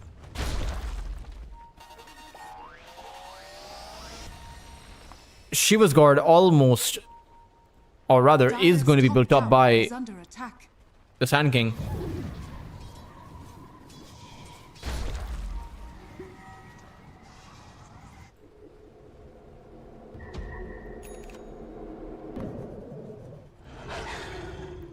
V going to head on over towards that bot lane. And this is probably going to be a bit troublesome for the side of Interactive Philippines, or rather for the side of Ivory. I keep mixing the other two up, so I do apologize for Dire's that, but bottom tower is under attack. Ivory need a way to fight back. However, they kind of need to be the first ones to initiate, and Rapido has been jumping on that Rubik first. That is the wrong target. You're obviously not going to see the Sand King because he's relying on the fight to be brewed up nicely for him to be coming in. Radiant's middle tower is under attack. But you can find yet other targets. You can hunt for the Beastmaster. You can hunt for the Bane. Radiant's As top we tower is going to be able to go in with the Roar, and doesn't even need to activate the BKB. Herdwing just melts. Dire's bottom tower is He is there, and there goes in the Rolling Thunder. Gul'dan also comes down, but yet again a 3-man epicenter coming in by Lewis. Gyrocopter did not see what came in for him, as even Rapido will fall. The Pangolier towards that backline was able to take out Eris, but is that even a thing? Is that a pity prize? Is that a consolation prize? I can't tell the difference right now.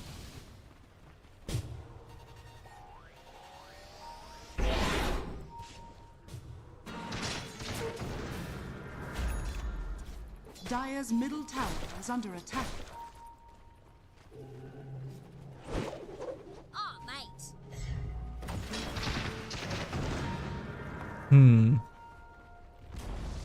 Dire's middle tower has fallen.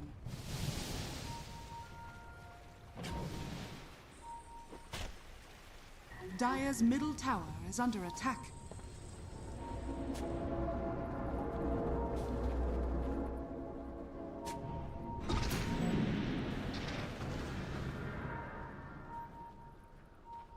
Ken gets brought back. He was the lone survivor of that last engagement. However, right now, it does seem like Ivory may be well prepared for it. They're able to take out Barlow. Roar gets sent out, so does the Fiend's Grip. Pangolier inside of his Rolling Thunder with a full duration Fiend's Grip. Still, the crashes are being sent out. Jed wants to try and help out as another Burrow Strike does come in, but Interactive Philippines may have bitten off more than they could chew here. They have to try and disengage and sacrifice whoever is left behind. It will be Lewis who will give up his unstoppable streak, so Ivory do manage to fight back.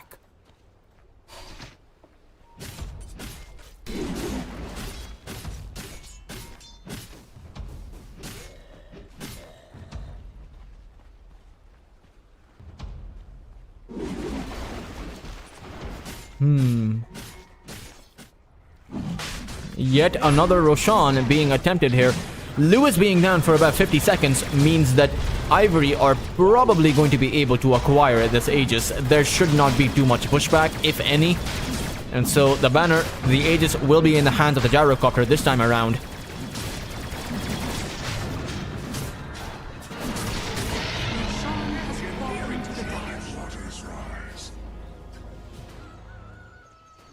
Radiant are scanning. Dire's top tower is under attack. Get a bit caught up here?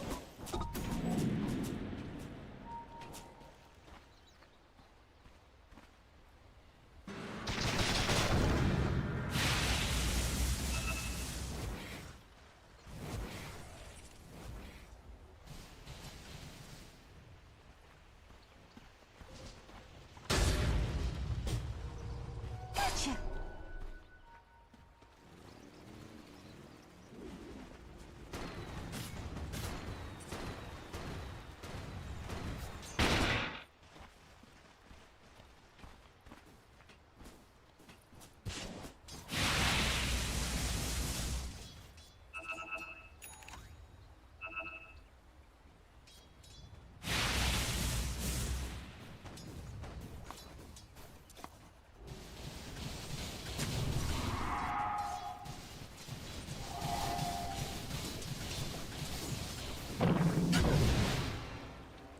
It is just a 4,000 disadvantage that Ivory possess, and maybe within in this 4 minute of a duration that they still have the Aegis, they can make some plays. The Gyrocopter is becoming massive with a possible Satanic on the horizon, and the Shiva's Guard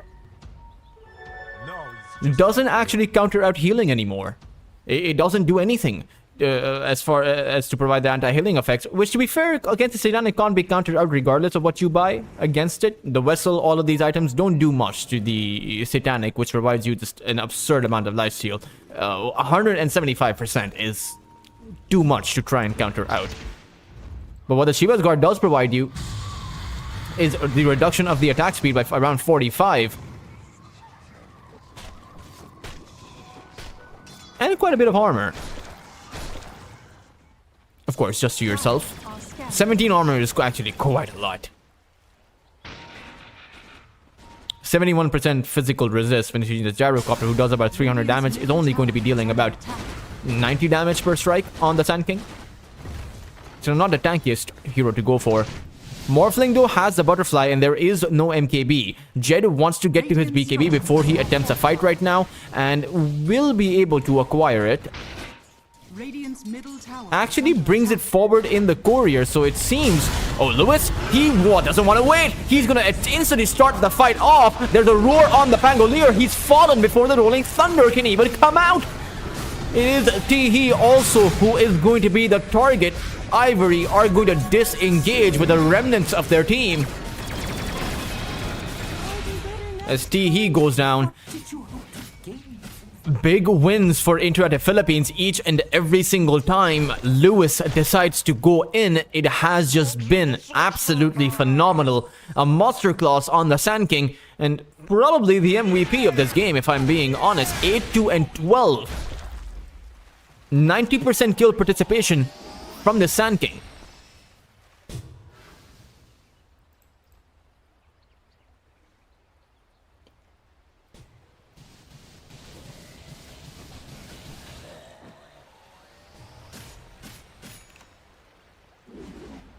And as someone points out, Rule, Sand King, his positioning in this game has been picture perfect. Every single time he's gone in, he's found 2-3-man stuns. Skip ahead. And if you're Ivory, if you're getting hit by these constant barrages of 2-3-man stuns, you're not going to be able to win any team fight. And your Gyrocopter needs a setup. This is one of the reasons why I think that a Centaur would have been much better, because Rapido is playing a hero that may be a strength hero, may have a lot of HP, but doesn't actually have as much survivability as the other offlane heroes built up for buffers go. Mars is an example of, is one of the rare examples in Dota of an aggressive buffer zone. And often in the defensive arena isn't really the best. He is gonna get sniped out. Lewis wants to catch someone else, but really can't find a target. There's a gem on Ivory's... against Ivory. And there's a Tormentor ready to be picked up. Barlow already has a shard, so it's going to be an Aghanim shard up for the Bane. And one of the things that I would like to point out is that you have the Enfeeble. 70% attack damage reduction with a 45% attack speed slow coming in from that Shivas means that Gyrocopter is merely going to tickle Interactive Philippines if they land these spells on him. Sure, it is dispellable, and also it doesn't pierce through BKB, so as long as you activate your BKB, you're going to be pretty much fine. But if this were to hit after the BKB, Gyrocopter can't dispel himself. Unless he keeps the Satanic on and at the ready. My waters rise.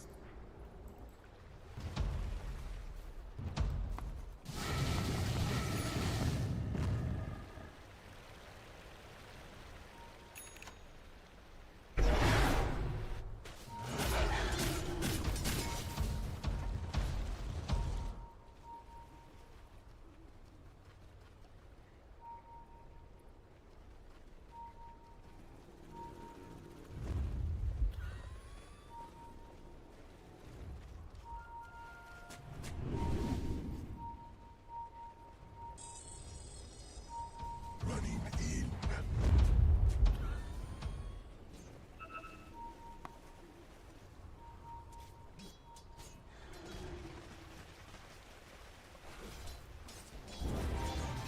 Both teams with a smoke of deceit. Now, Ivory don't have the information advantage. Their map is completely dark. Apart from this one observer they just planted down. Bounty. They will realize where Interactive Philippines are. The pings are going to come out. As Jed Dire's walks up on over the high ground. Tier 3 is now being besieged. The tower falls really quickly. Glyph is, of course, at the ready, available for Ivory to use. But this catapult wave might actually take this tower down, alongside the Morphling Illusions. You can tell how afraid Ivory actually are playing into Lewis. Epicenter can come in from any time, and just look at how they're positioned away from each other, making sure that they can't get hit by multiple, or rather making sure they don't get hit by the stun at the same time. Conjurer's Catalyst, another great item.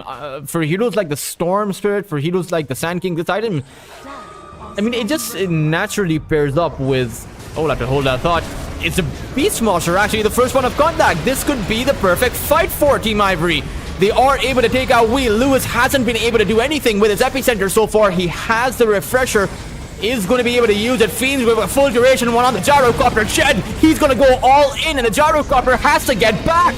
So Lewis is now in with his second Epicenter, and Ivory, they're still going to lose the fight. Ken, now left to fend for himself, won't be able to get anything done. Maybe he takes out Eris, but even then, it is going to be too little. Jed is going to find himself a double kill at the end of this fight, and despite of having the perfect first point of contact, Ivory, they're not able to get anything.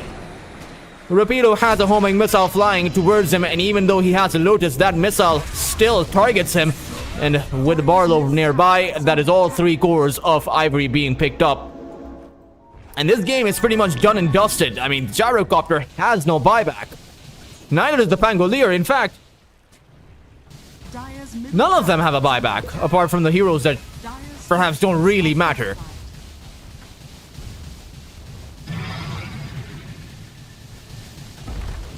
Jed, I mean, this is going to be at least 2 lanes of barracks is guaranteed. And Ivory, Dire's against a Shiva's Guard and a Refresher Orb, Dire's middle barracks. it is not going to happen. I would disagree with the voice lines. Ivory were actually Dire's top barracks. 7,000 ahead at one point. Top barracks has fallen.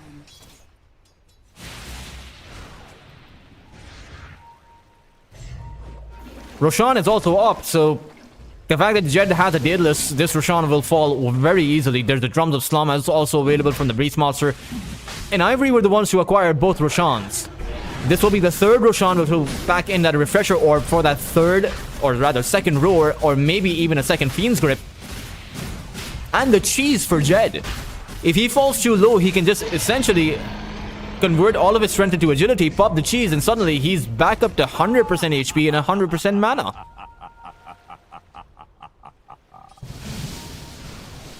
Also wants to get to that Reaver for that Satanic.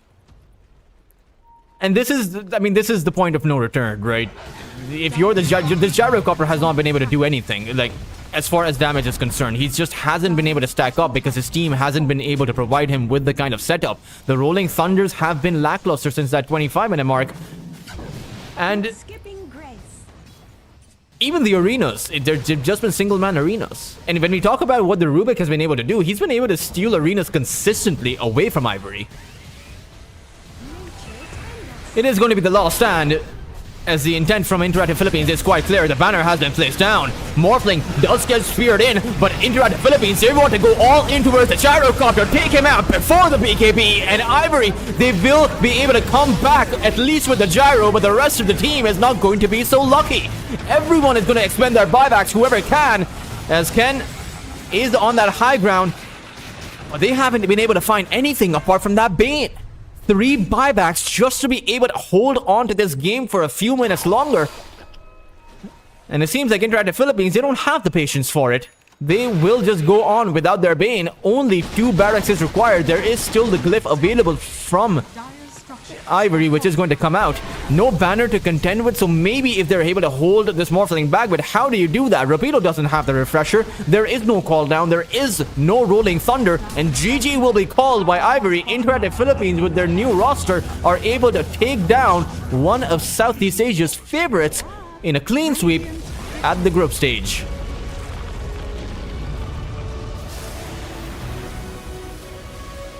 Oh man, Lewis was certainly the MVP for this game. Just the amount of initiations that he was able to find. The kill participation from Lewis, 9 and 19. He has 27 kills that he's participated in out of the 31 total kills that Interactive Philippines actually has. Even Wee, who was having such a poor start in the early game, he was so far behind the lost hits, he was not getting anything done. And Jed, who was 5,000 to 6,000 net worth behind the gyrocopter, they were still able to find that comeback. Ivory kind of bungled that one.